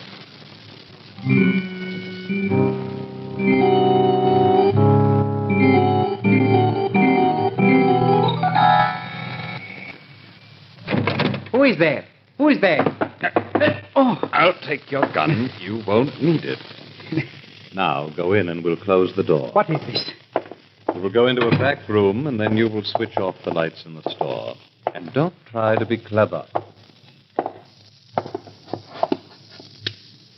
Now, Mr. Lerner, I would like to have the formula. What formula? The new atom formula, which you are hoping to sell for a great deal of money. I do not know what you are talking about. Come now, Mr. Lerner. Seems that you and I are in the same business. I still do not know what you mean. Just to show you I know what I'm talking about, I'll tell you about my business. Then I'll tell you about yours. My business is very simple. I am a thief. I steal all kinds of secrets. Secrets about new materials of war. Secrets about new defenses and new weapons. Then, when I have stolen these secrets, I sell them to whoever will pay me the most money. Does that sound anything like the business you are in, Mr. Lerner? I am in the business of selling books. I will refresh your recollection. A short time ago, there was a new and secret atom formula developed, and my partner and I tried to steal it, but someone got there ahead of us. Then my partner picked up the trail of this person who got there ahead of us, and I believe he would have succeeded in getting the formula, only this person murdered him in the library of someone named Sherwood. Does that sound familiar to you? Why don't you tell that to the police? They would like to know who the murdered man was. He was a famous international spy, but he became too famous. That's why he had his face lifted. What does all this have to do with me? He was my partner, but I didn't know what happened to him.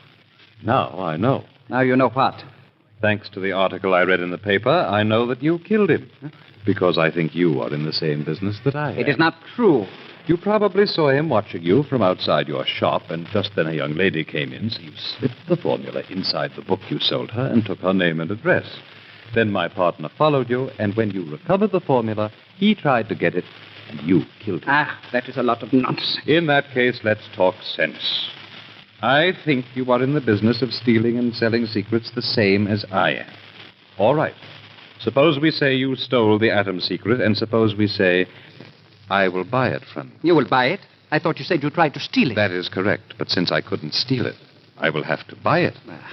It's a very good proposition for you, Mr. Lerner. The police are already suspicious of you. It would be very difficult for you to make contacts. But here I am, with plenty of money, ready to do business. And there's another point. What is that? If you decide you don't want to do business with me, I may decide to kill you. Kill me? Why? Because I've been too frank with you. Because now you know who I am, and I don't like that. I see. How much will you pay? $100,000. In cash? In cold American dollars. And I think since you haven't much choice, I'm being very fair. Show me the money. Show me the formula. It is here, in this book. Your favorite hiding place. Let me see it. It is the real thing. Yes. This is it. Now the money. I hate to part with money, Mr. Lerner. You hate to part with money? Yes, money is so valuable, and bullets are so cheap. Bullets? Yes, bullets.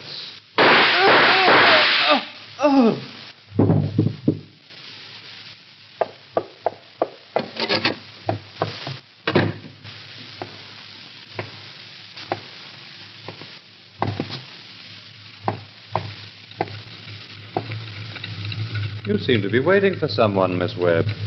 What if I am? I think you followed me in your car. In that case, we will use your car instead of mine, and you can be the chauffeur. Step on it. This gun has several more bullets in it.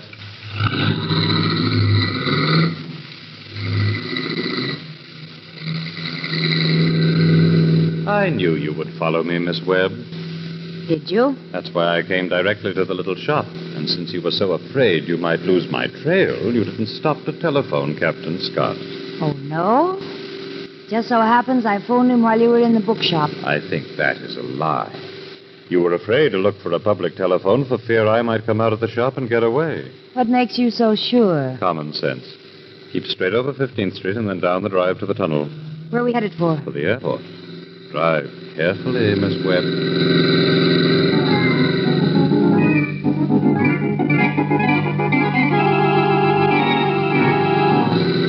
We are almost there, Miss Webb, and you were about to have an accident. An accident? Open the door on your side. You're about to fall out at 70 miles an hour. Get your hands off that wheel, or I'll drive us both into the nearest telephone I pole. think I'm a little stronger than you are. You get your hands off. I won't. See either that or get a bullet. I'll take the bullet. Let go of me. Miss Webb, there's something ahead. A roadblock. Turn the car around. 70 miles an hour. Slow it up and turn round.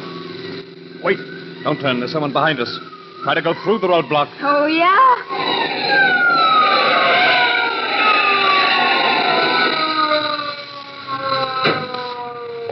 Shoot it! Grab him, Jim. Well, the boys will get him. He's out like a light. Must have conked himself on the windshield. Oh, I thought we'd both go through it when I slammed on those brakes. You all right? Yeah. I had a chance to get set for it. Where did that roadblock come from? When I saw you head for the tunnel, I figured on the airport, so I got the guard at the toll station to phone ahead. How did you pick up my trail? I never got a chance to phone you. You told me not to take my eyes off you. That's right. Captain Scott? Yes, officer? We just called the detail we left at the bookshop. Lerner was still alive, gave the whole story before he died. Told them this character we just picked up has a stolen atom formula. Here it is. Atom formula? So my hunch was right. Wow. Wow and double wow. But you haven't answered my question. What's that? How did you pick up my trail? I couldn't take my eyes off him long enough to phone you. So what? All I had to do was just not take my eyes off you.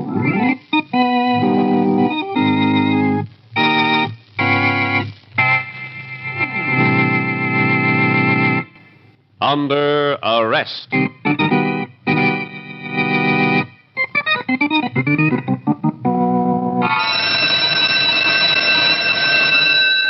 Into your cells.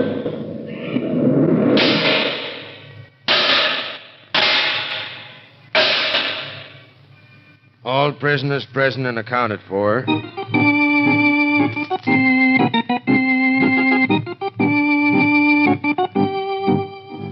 You have just heard Under Arrest, presented by Mutual, a new series featuring Joe DeSantis as Police Captain Jim Scott. Under Arrest is directed by Martin Markner and written by Thornton Leonard. Original music is composed and played by Milton Kay. Susan Webb was played by Margaret Draper, Janet by Patricia Courtley, Lerner by Guy Rep, Paul by Alan Hewitt. All names of persons used in Under Arrest are fictitious. Any resemblance to names of actual persons, living or dead, is coincidental. And now, may I have a moment to tip you off to radio's most entertaining prize-giving program, in which the prizes are large sums of good old United States currency. I'm referring to Three for the Money, which is presented by Mutual over many of these stations every Saturday night. Here you have the music by Mark Warner, Mary Small, Russ Emery, a swell dancing party 1 hour long. And while you enjoy this grand entertainment, comes your chance to play a simple telephone game.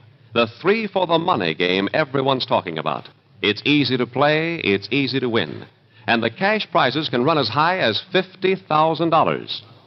For your chance to win big money, our advice is stay by your telephone Saturday night and stay tuned to a Mutual station for good luck, for good listening, for Three for the Money.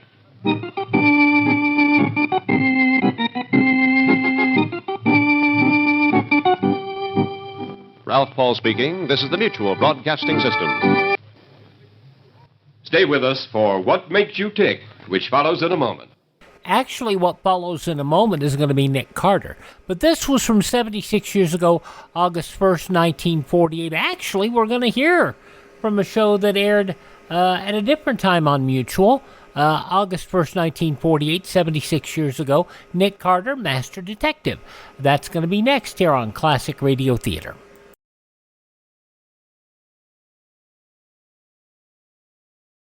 Civil defense is common sense. This is Fred McMurray. Home shelters can be built for as little as $100. Simple plans for building inexpensive home shelters are available free from your Civil Defense office. Ask for a copy of the Family Fallout Shelter booklet. Some of the headlines of that Sunday, August 1st, 1948, 76 years ago, include representatives of the Western powers granted unexpected interviews with Russian Foreign Minister V.M. Molotov last night, during which they gave him their latest proposals for settling differences between the East and the West. An East-West showdown over Berlin should not necessarily set off a new world war, but the Allies must be prepared for the war to support the diplomatic offensive against Soviet attempts to dominate Germany, that according to informed political sources. President Truman and Governor Thomas E. Dewey, rival presidential candidates, jointly dedicated Idlewild International Airport $200 million yesterday, while hundreds of fighters and bombers roared overhead in the simulated defense of the nation's largest city. President Truman returned home last night to Independence, Missouri, to spend a restful weekend at the summer White House and vote in Missouri's primary election on Tuesday. Governor Herbert B. Ma of Utah said yesterday he was willing to swear that Governor Thomas E. Dewey made slurring remarks about the activities of the teachers' lobby. A woman who confessed she spied for Russia told a Mays congressman yesterday one of the late President Roosevelt's confidential aides and a former Assistant Secretary of the Treasury gave out wartime secrets which reached the Soviets. Those some of the day's news from 76 years ago. And now we'll stay with Mutual for an episode of Nick Carter, Master Detective, and the case of the Midway Murders from that Sunday, August 1st, 1948. New post-war Old Dutch cleanser, famous for chasing dirt, presents Nick Carter, famous for chasing crime.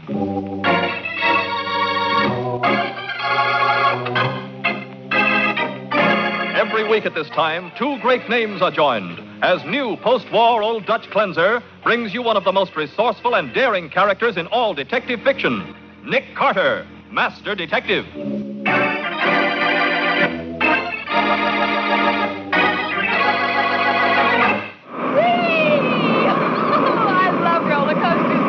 Okay, Patsy, but let go of my neck. This is wonderful. You're choking me. Oh, I'm sorry, Nick. Yeah, that's better. Look behind us. You can see all the way down to...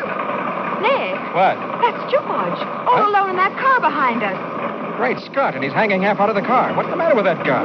Nick, he's leaning way out. Look out, Patsy. Where are you going? I've got to get back there before we go around the next turn. It's too late, Nick. You'll be killed. Ah! He's gone, Nick. Thrown right out of the car. Now, the case of the Midway Murders. Today's adventure starring Lon Clark as Nick Carter. Brought to you by new post-war Old Dutch cleanser. It's a warm summer evening at the Idle Hour amusement park, and business is even better than usual. Get your tickets right over here to ride the whirlwind. The biggest, the fastest, the wildest roller coaster in the park. Excitement, chills, and mile-a-minute thrills. A scenic railway you'll never forget. Here they come again. Let's sit down having fun. It's only 20 pence for the ride of your life. That's the Beauty and the Beast. That's what we call the show, folks, the Beauty and the Beast. And it's starting right away. You'll see this lovely, delicate little lady, alone and single-handed, subdue the ferocious man-killing gorilla from the jungles of far-off Borneo. It's starting right away, so get your tickets now. Bongo, the most ferocious gorilla in captivity, and Lily Latour, the little lady who, alone and single-handed...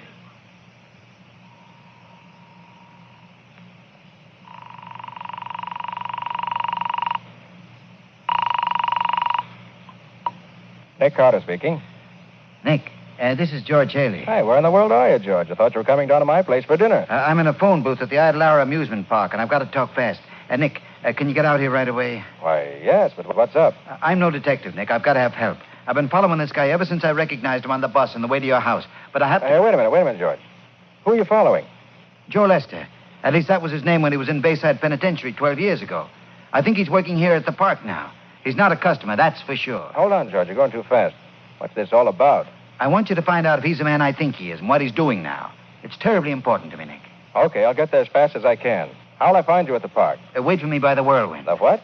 The roller coaster. I may be late, Nick, but I'll be there. I'll be there for sure.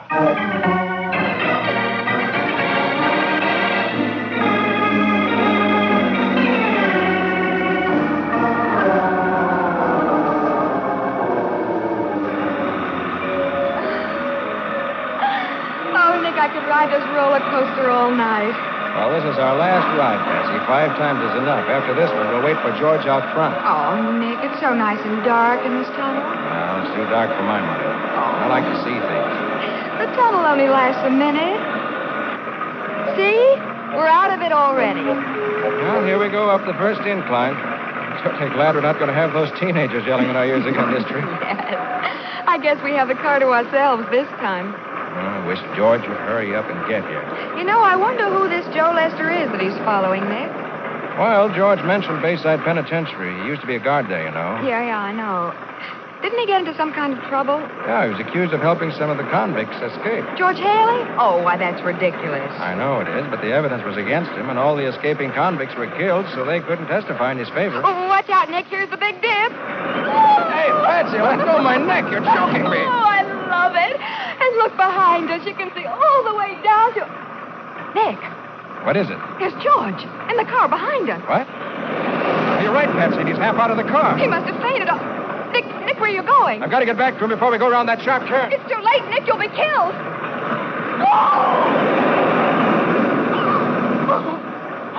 Oh, he's gone, Nick. Thrown right out of the car.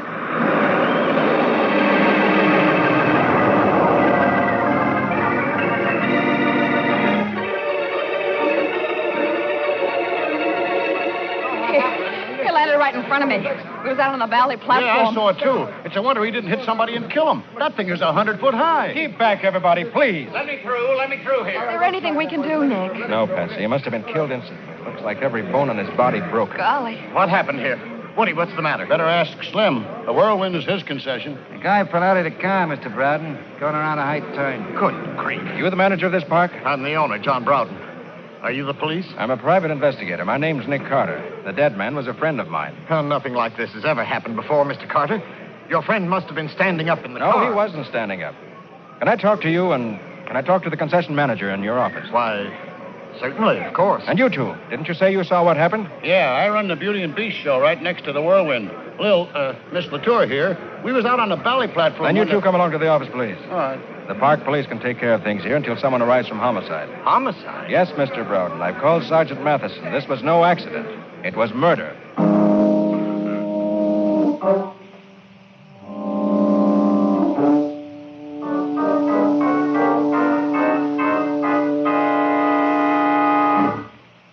Folks, this is Sergeant Matheson of Homicide. Mr. Broughton, the owner of the park, Matty. Mr. Broughton. How do you do, Sergeant? Slim Watson, who operates the roller coaster. Hi. Miss Lillian Latour, an animal trainer in the show next door. Miss Latour. Pleased to make your acquaintance. And Woody Reeves, who operates the show in which Miss Latour appears. Howdy. Hello, Reeves. First of all, Matty, I'll tell you what I know. Patsy Yeah, and Nick. I were in the same string of cars as the dead man when he was thrown off the roller coaster. Yeah? He's George Haley, a friend of my father's. Were you together when it happened, Nick? No, we were trying to find George. He was following a man who came out to the park on a bus about 8 o'clock.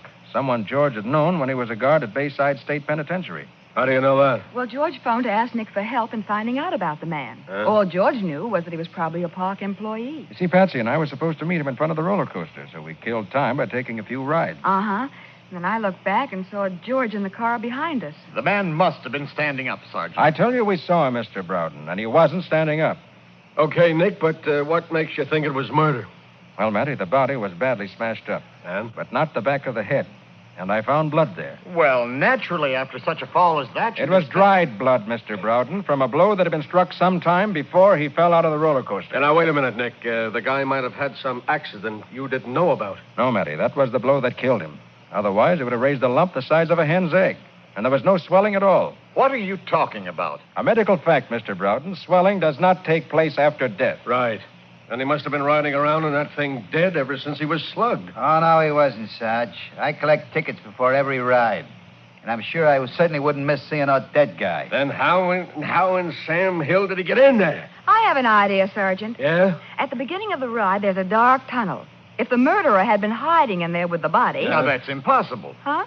Oh, there's only 3 inches clearance on each side of that tunnel. One man couldn't possibly hide there, let alone 2 of them. Yeah. Well, then somebody must have dumped him in there from someplace else along the route. With every inch of that track lit up bright as day, he'd sure need plenty of nerve. Besides, Matty, from the time the car leaves the top of the first incline, it's going at breakneck speed. Well, let's forget about how he got in the car for a minute and try to find the guy he was after. I'll bet he caught this Joe Lester. Joe Lester? You recognize the name, huh, Mr. Broughton? Why, no. No, there's never been any park employee named Joe Lester. I'll swear to that. Joe Lester. I've heard that name before Now, look, someplace. Sarge, can you get through with Lil and me as quick as possible? That gorilla of mine has been over there for almost an hour without any water in his cage, and he just... You better stay here, Woody. Somebody else can take care of Bongo. Mr. Broughton, you know there ain't nobody but Woody and me can get near him. Anybody else try to walk into that cage Joe and Bungo Lester, tear him Joe apart. Lester. Huh? Look, Nick, how about it? You need these folks any longer? I just want to ask them one question. We found a ticket stub from your show in Haley's pocket, Woody. So he must have followed Lester in there. Did you happen to notice anybody come in just before Haley? I didn't even notice him. Miss Latour? No, I didn't see the guy either. Joe Lester. By golly, I've got it. You know him, Matty? I don't know him, but I remember who he is. And if you think Joe Lester murdered Haley, you're out of luck, Nick. What do you mean? Joe Lester's been dead for 12 years. Dead? Sure, drowned while he was trying to break out of Bayside Penitentiary. His body was swept out to sea.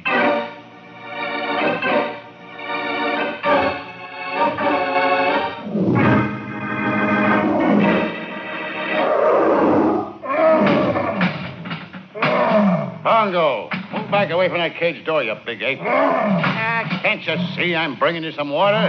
Woody, let him wait a minute. I gotta talk to you. Shut up, Bongo. What's the matter, Lou? You killed him, didn't you, Woody? Me? You're nuts. Don't lie to me, Woody. You know I'm too crazy about you to ever tell, but I gotta know the truth. Whatever put a crazy idea like that in your head? Because you're the guy he's after. You're Joe Lester. Baby, you're way off base. Joe Lester was drowned. They never found the body. And Joe Lester was in Bayside Pen 12 years ago. And you done a stretch at Bayside 12 years ago. You told me so. Well, what of it? So did a couple of thousand other guys. Oh, Woody, don't lie to me. I said I hadn't seen the guy before, but I did. I seen him talking to you during my act. Baby, you need glasses. That was Browden I was talking to. I tell you, I seen it. It was right after Browden left you and come back here. And your face when you saw that guy. It was like you was looking at a ghost. You're dreaming thing. No, I'm not. You're the guy he was after and you killed him. You're Joe Lester. Now, look. Didn't you hear him say that Haley followed Lester out here on a bus about 8 o'clock? Well, why, yeah, Woody, that's right. And I began right here doing a show every 20 minutes since noon, ain't I? Just like you have. Oh, that's right. It ain't you after all. Oh, honey, I was so scared. I... Shut up, Bongo. Hiya, Mr. Browden. Woody, can I use your car for an hour or so? Oh, sure, Mr. Browden. Here's the keys. I drove into the city for dinner, and something went wrong with my gas line. Had to come back on the bus. You come out on the bus tonight, Mr. Browden? Yeah. Lil, you better get ready for the show. About 8 o'clock, wasn't it, Mr. Browden? Lil, what if it was? And you was talking to Woody just before. Before what? What are you getting at, Lil? Nothing. Excuse me. She's kind of upset, Browden. You know, seeing a guy fall and everything. Are you sure that's all it was? What else? Keep your shirt on, Bongo. I'm coming. Yeah, go ahead and take care of the gorilla, Woody. I think I have something to take care of, too.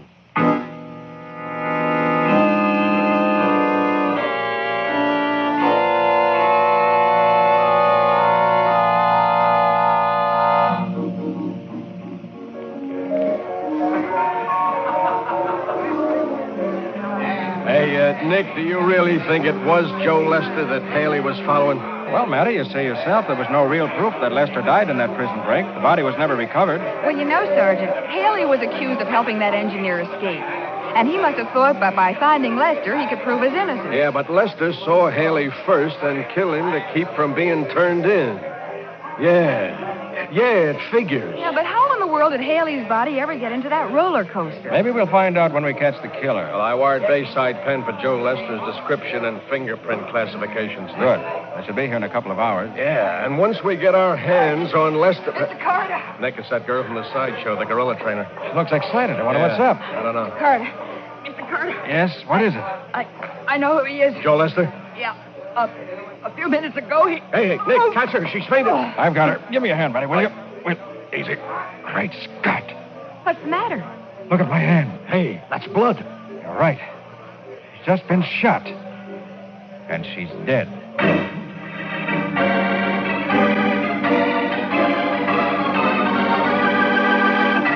As Nick gently lowers the body of Lillian Latour to the ground, a curious, excited crowd begins to gather around the murdered girl. We'll see what happens in just a moment.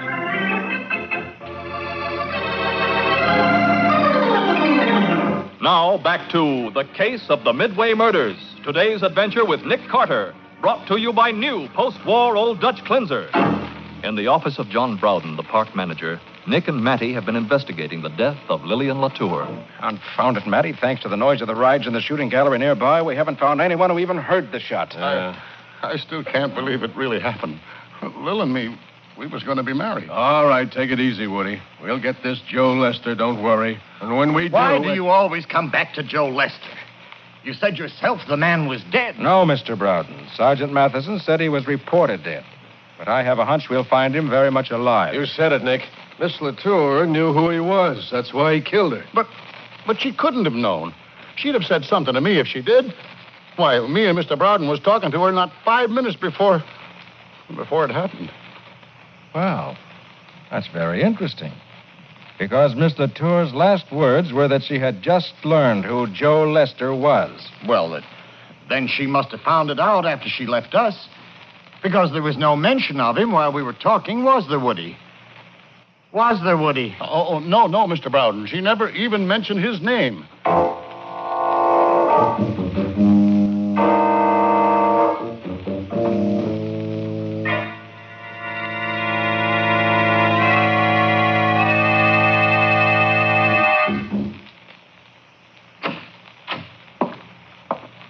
I want to talk to you. I'm busy now, Woody. Now, that's what I want to talk to you about.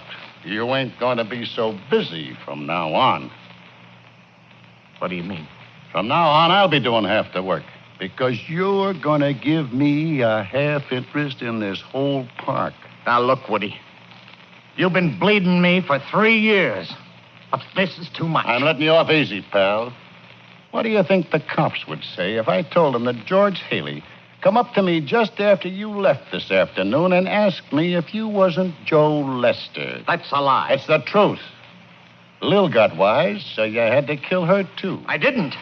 It's a lie. I put on a nice act for the cops, didn't I? The poor, broken-hearted boyfriend. That's me. And now you're going to pay for that act with half of this park. I won't do it. You've bled me for the last time. Hey, give me that gun. Let go of that gun. Let go or I'll break your arm. I thought you might pull something like that. I'll just turn this over to the cops, too. Now, Woody, listen. Not interested. All I want to know is, do I get half of the park? Or do I tell the cops that you're Joe Lester? Okay. You win, Woody. I'll have the papers drawn up tomorrow morning.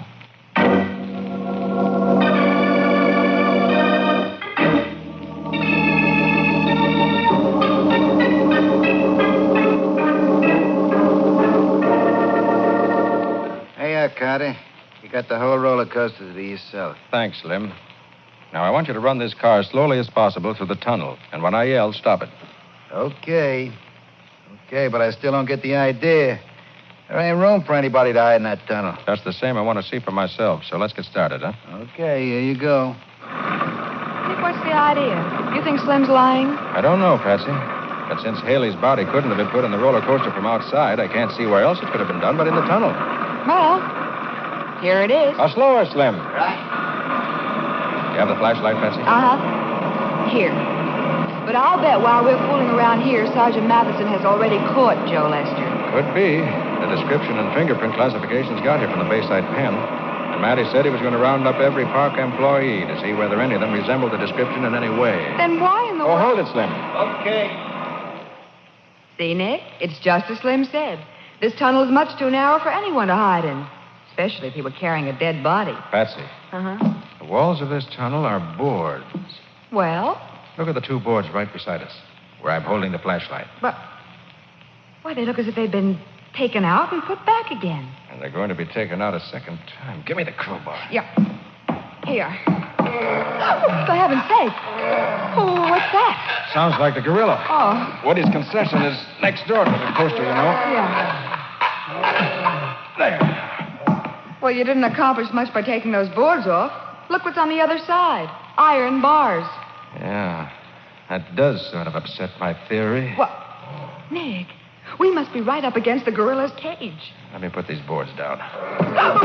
Nick, it is the gorilla. There he is on the other side of the cage. Don't worry, Patsy. He's chained, see? Oh. Must be an exercise cage. Too big for anything else. Well, Haley's body couldn't have come through there. The bars are too close together. Mm-hmm. Unless... Huh? Look, Patsy. This bar's loose. Oh, Nick, don't take that bar out. The gorilla. He's chained 20 feet away from us. Patsy? Hey, By God. What's the matter with I'm going in the cage, Patsy. Maybe you better stay out here. That's exactly what I think. But I'm going with you just the same. All right, come on, then. Hey, cut it out. Hello, Woody. Just the person I wanted to see. Hey, how did you two get in there? Come inside the cage and I'll show you. Get away from that door, Bongo. Get away. I wish he wouldn't do that. Move away from that door, I told you. Yeah, that's better. Now, stay there. Now, what's the idea, Carter? I found out how you got George Haley's body into that roller coaster car. How what? No, you're wrong, Carter. I didn't kill him. Oh, yes, you did, Woody.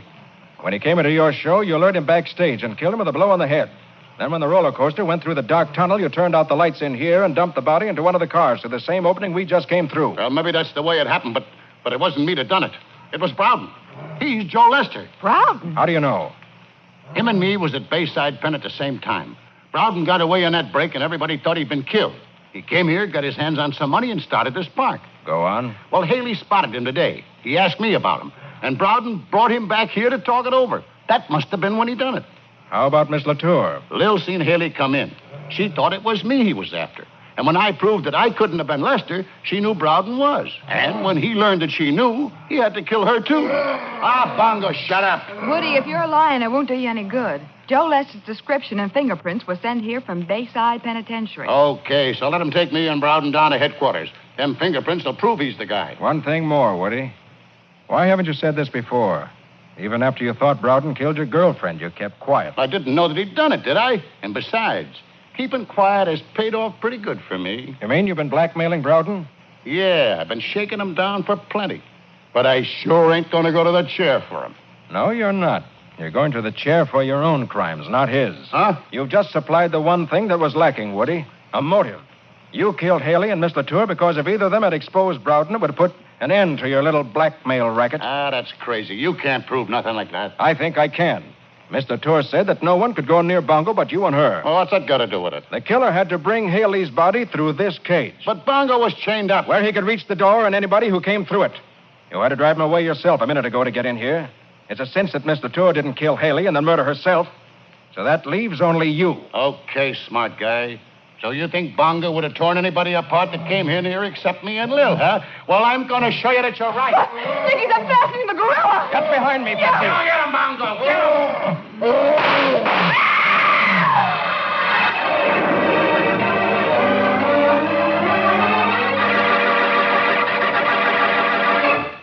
Even as Nick frantically pulls the trigger, he knows that revolver bullets can never stop the 500-pound gorilla charging furiously toward him and Patsy. We'll see what happens in just a moment.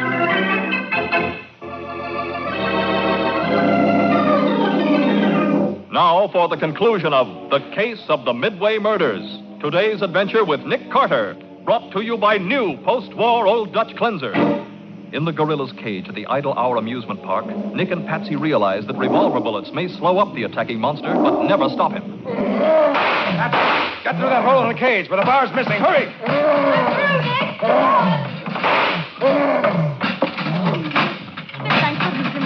Better you think. The gorilla's too big to squeeze through that hole. Nick, Woody's getting out of the cage door. Stay where you are, Woody. I still have a couple of bullets left. You take another step, I'm going to shoot. I'll get the park police. Right. And tell him we've got Mr. Woody Reeves where he'll be for some time to come. Behind bars.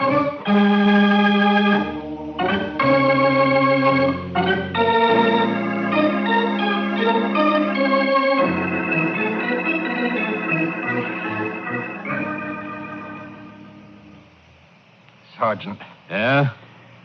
I'm really glad it's over. Ever since I escaped from the penitentiary, I've been living in fear. Paying blackmail. Yeah, must have been pretty rugged, Browden. Or maybe I'd better call you Lester, huh? After I finish my sentence, I can really be free. You've been a pretty good citizen these past 12 years, Browden. I think the pardon board may take that into consideration. Especially since it was your first offense. Well, whether they do or not, I'm glad I can clear George Haley of having had anything to do with the break. Believe me, he didn't know a thing about it. I never thought he did. But, Mr. Carter, why did you believe I was innocent of killing George after you found out that I was Joe Lester?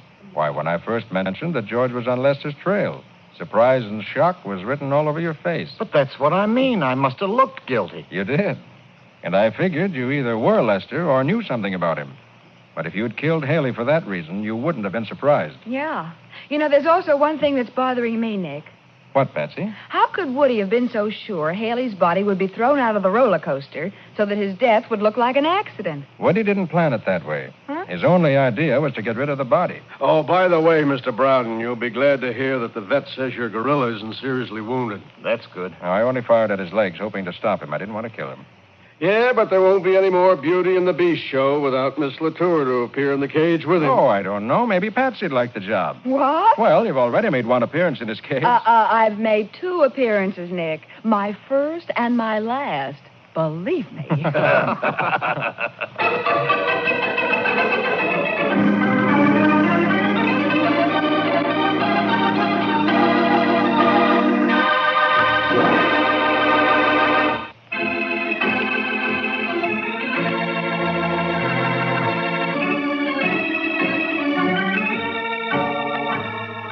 Nick Carter, Master Detective, is presented each week at this same time by the Cudahy Packing Company. It is produced by Jock McGregor and is copyrighted by Street and Smith Publications, Incorporated. Charlotte Manson is featured as Patsy. Ed Latimer plays Matty. Today's script was written by Jim Parsons and directed by Charles Schenck. Original music is played by Henry Silverne. This program is fictional, and any resemblance to actual persons, living or dead, is purely coincidental. This is Michael Fitzmaurice saying, when minutes count, use new post-war Old Dutch cleanser.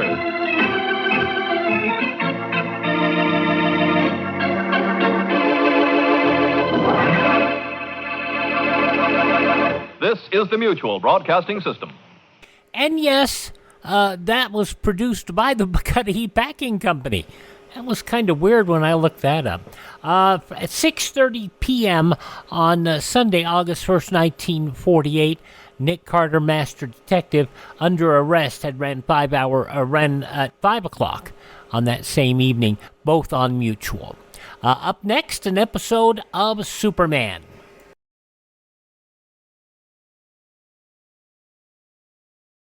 This is Groucho Marx.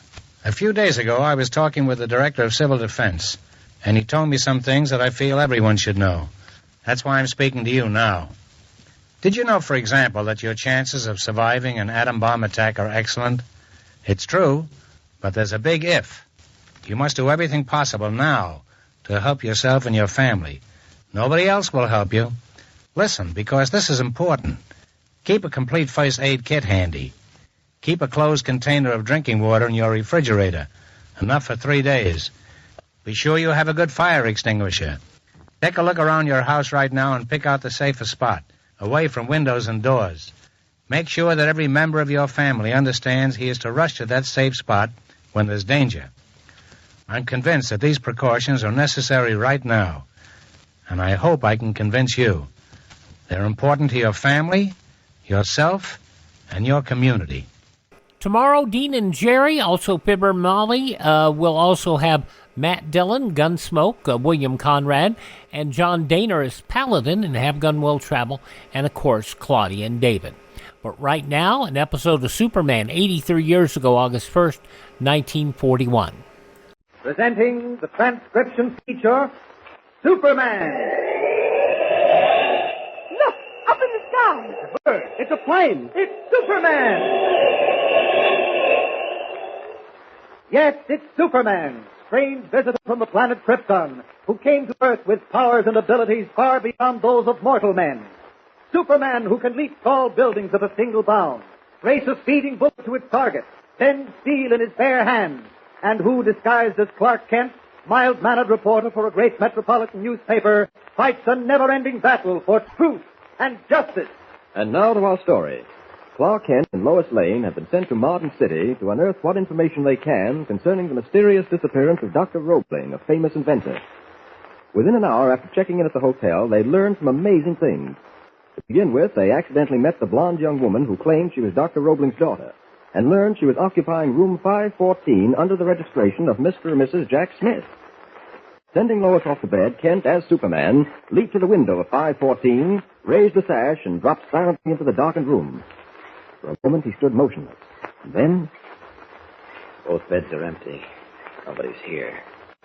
I'll look around anyway. Might find something of interest. Well, no sense making it harder for myself by working in the dark. I'll turn on a light. That's much better. Now, let's see. There's one large suitcase. I don't like rummaging through other people's belongings, but I think it's justified in this case.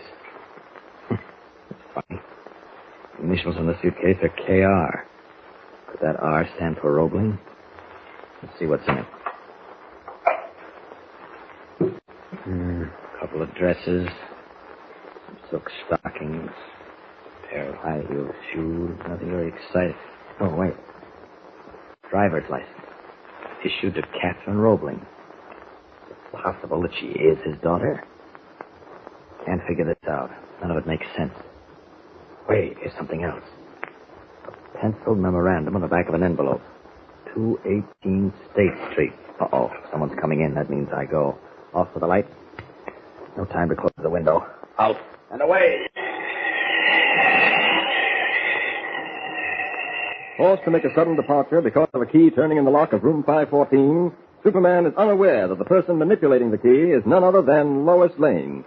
Lois, attempting to steal a march on Kent and get the story of Dr. Roebling's disappearance first, has gone to the hotel desk, brazenly requested the key to 514, and is at this very moment slowly opening the unlocked door. Phew. I had a few uneasy moments. If I'd have found anyone in here, heaven only knows what I'd have done. Now I gotta work fast. Let me see. The light switch should be along this wall. Yeah, here it is. Nothing but a suitcase. Well, Miss Roebling, or whoever she is, doesn't travel in any great style. Not bad-looking dresses. Let's see where they were bought. Madame Lenore. Well, our blonde friend must have money. Shoes, stockings, powders, package of hairpins. Not much of a story here. Wonder where they... Oh, don't move, Miss Lane. And keep your mouth shut. I'm sorry. I walked in here by mistake. I see. And you decided while you were here to look through my suitcase. What do you take me for, a fool? So you don't have to point that gun at me. I'm not a criminal. Pretty close to one, I should say. Stay where you are. This little pearl-handled revolver isn't a toy. It hasn't much of a bark, but it's got a terrific bite. Now, what are you doing in here? I might ask you the same question. Don't get smart. I don't like smart women. Well, then you won't mind if I leave. Take one more step and they'll carry you out of here feet first. Now, how did you get the key to this room? I simply walked up to the room clerk and asked for it. Why? Give it to me. I'm afraid you'll have to come and get it. I prefer having the door unlocked. Oh. So that's how it is. Yep, that's how it is. Now, look, Miss Lane, I don't want any trouble with you. You broke into my room and I could have you locked up. Why don't you? Go ahead, call the police. I don't need to. I can handle this in my own way. Now, give me that key. Sorry. I said give me that key. Still sorry. All right. You ask. Now, wait. I believe you would use that gun. Sister, you came pretty close to getting it that time. Now, hand over that key. Thanks. Now we can lock the door and have a little privacy. You think of everything, don't you? It pays to be careful, Miss Lane. My husband and I have too much at stake to take chances. Oh, you have a husband? Oh, yes. And you may have the pleasure of meeting him. That's my husband now.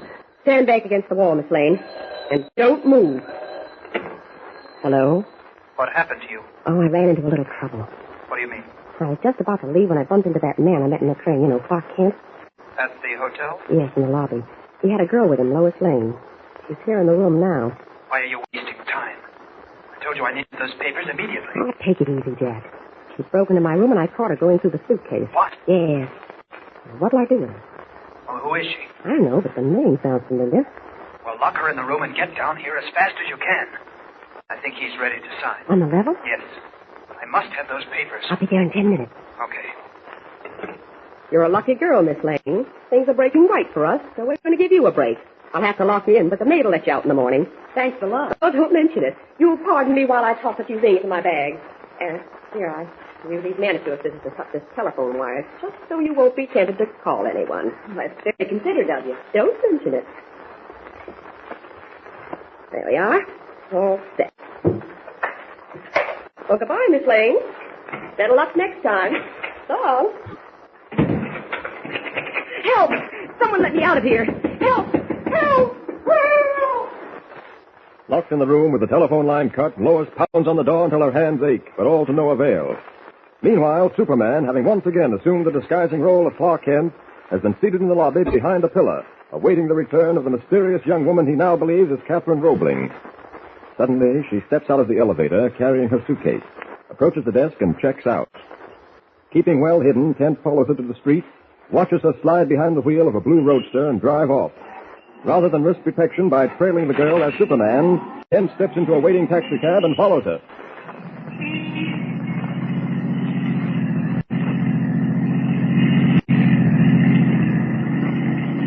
That dame's driving that bus is sure stepping on it, mister. Keep up with her. Yeah, but what if I get a ticket? I'll take care of it. Okay. Hold on now. We're going to make this corner on two wheels. You all right, mister? Don't you worry about me. Just keep that roadster in sight. She's doing 70. I can't pump this crate up much higher. But if we can follow her tail lights a long way. Baby, look at her take that right turn, She almost went over. That's a light car she's got. Don't hold the road so good. Well, here we go. You don't have to worry, mister. This jalopy is built solid. I'm not worried. There's only one thing I don't like. Crossing these intersections at 65. It ain't healthy. Look out! A car coming out of the side street! Look out! Unhurt, despite the fact that the rear end of the cab folded like an accordion, Kent, making use of the strength of Superman, plows through the twisted steel to extricate the driver of the cab and the two occupants of the second car, all badly injured. Meanwhile, the girl in the blue roadster has reached her destination, far from the scene of the accident. Slipping into the dark hallway of a dingy tenement, she mounts the steps and enters a barren one-room flat, where Dr. Roebling, gaunt and looking older even than his years, is seated in a chair. Facing him is a youngish man with thin, cruel lips and shifty eyes. I thought I told you to get down here fast. I came as fast as I could, Jack. Close the door. Lock it. Where are the papers? I've got them in my handbag. Here. Right. All right, Uncle Walter. Now, all you have to do is put your signature on these two papers. I told you I won't do it. Why do you keep insisting? I thought you said he was all set. Shut up. Who is that woman? That's Catherine, my wife, Uncle Walter. Now, here's the fountain pen. Just sign there. I've seen her before someplace. Yes, I remember. But on the train.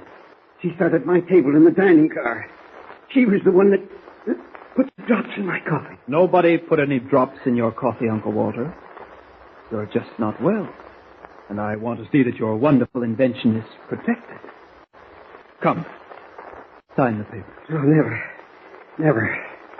You can keep me here until I drop dead, but I'll never give up the rights to my voice machine. I know what you want it for. To profit by it. You're my brother's son, all right. He was the same way. Grasping and avaricious. Ah, you're wasting time, Jack. He won't sign that way. I'm handling this. Okay. Now, look, Uncle Walter. I'm going to give you one more chance to sign these papers. Do you hear me? One more chance. Then we'll try something else. I don't care what you do. I'll never sign. Maybe you don't know it, but the world's on fire today. Civilization is fighting for survival. My voice machine can be used in that fight. No one can have it for private profit. All right, you old fool. You'll sign the rights over to me whether you like it or not. Get the hypo out of my bag, Chickie. Here. What does it do, Jack? Thank you. It'll make him groggy. He won't know what he's doing. But we've got to be careful. It's dangerous stuff. Come on. Hold his arm. You let go of me. Let go of me, I say. Roll his sleeve up. Jack, you're mad. You're insane. You're my brother's son. Shut up. Now, hold his arm steady. That's right. Steady. Now what will happen? Will Jack Roebling, unscrupulous nephew of the aged inventor, gain possession of the invaluable voice machine? And what is the voice machine? So precious that a model of it is insured for $10 million. Don't miss the next episode or any episode after that. Follow the thrilling story with Superman. Don't forget, tune in again for the next thrilling episode with Superman. Look, up in the sky. A bird. It's a plane. It's Superman. And there you have it, another episode of Superman from August 1st, 1941, 83 years ago. A lot of great stuff coming up. I'll tell you about it next time with more classic radio theater. I'm Wyatt Cox.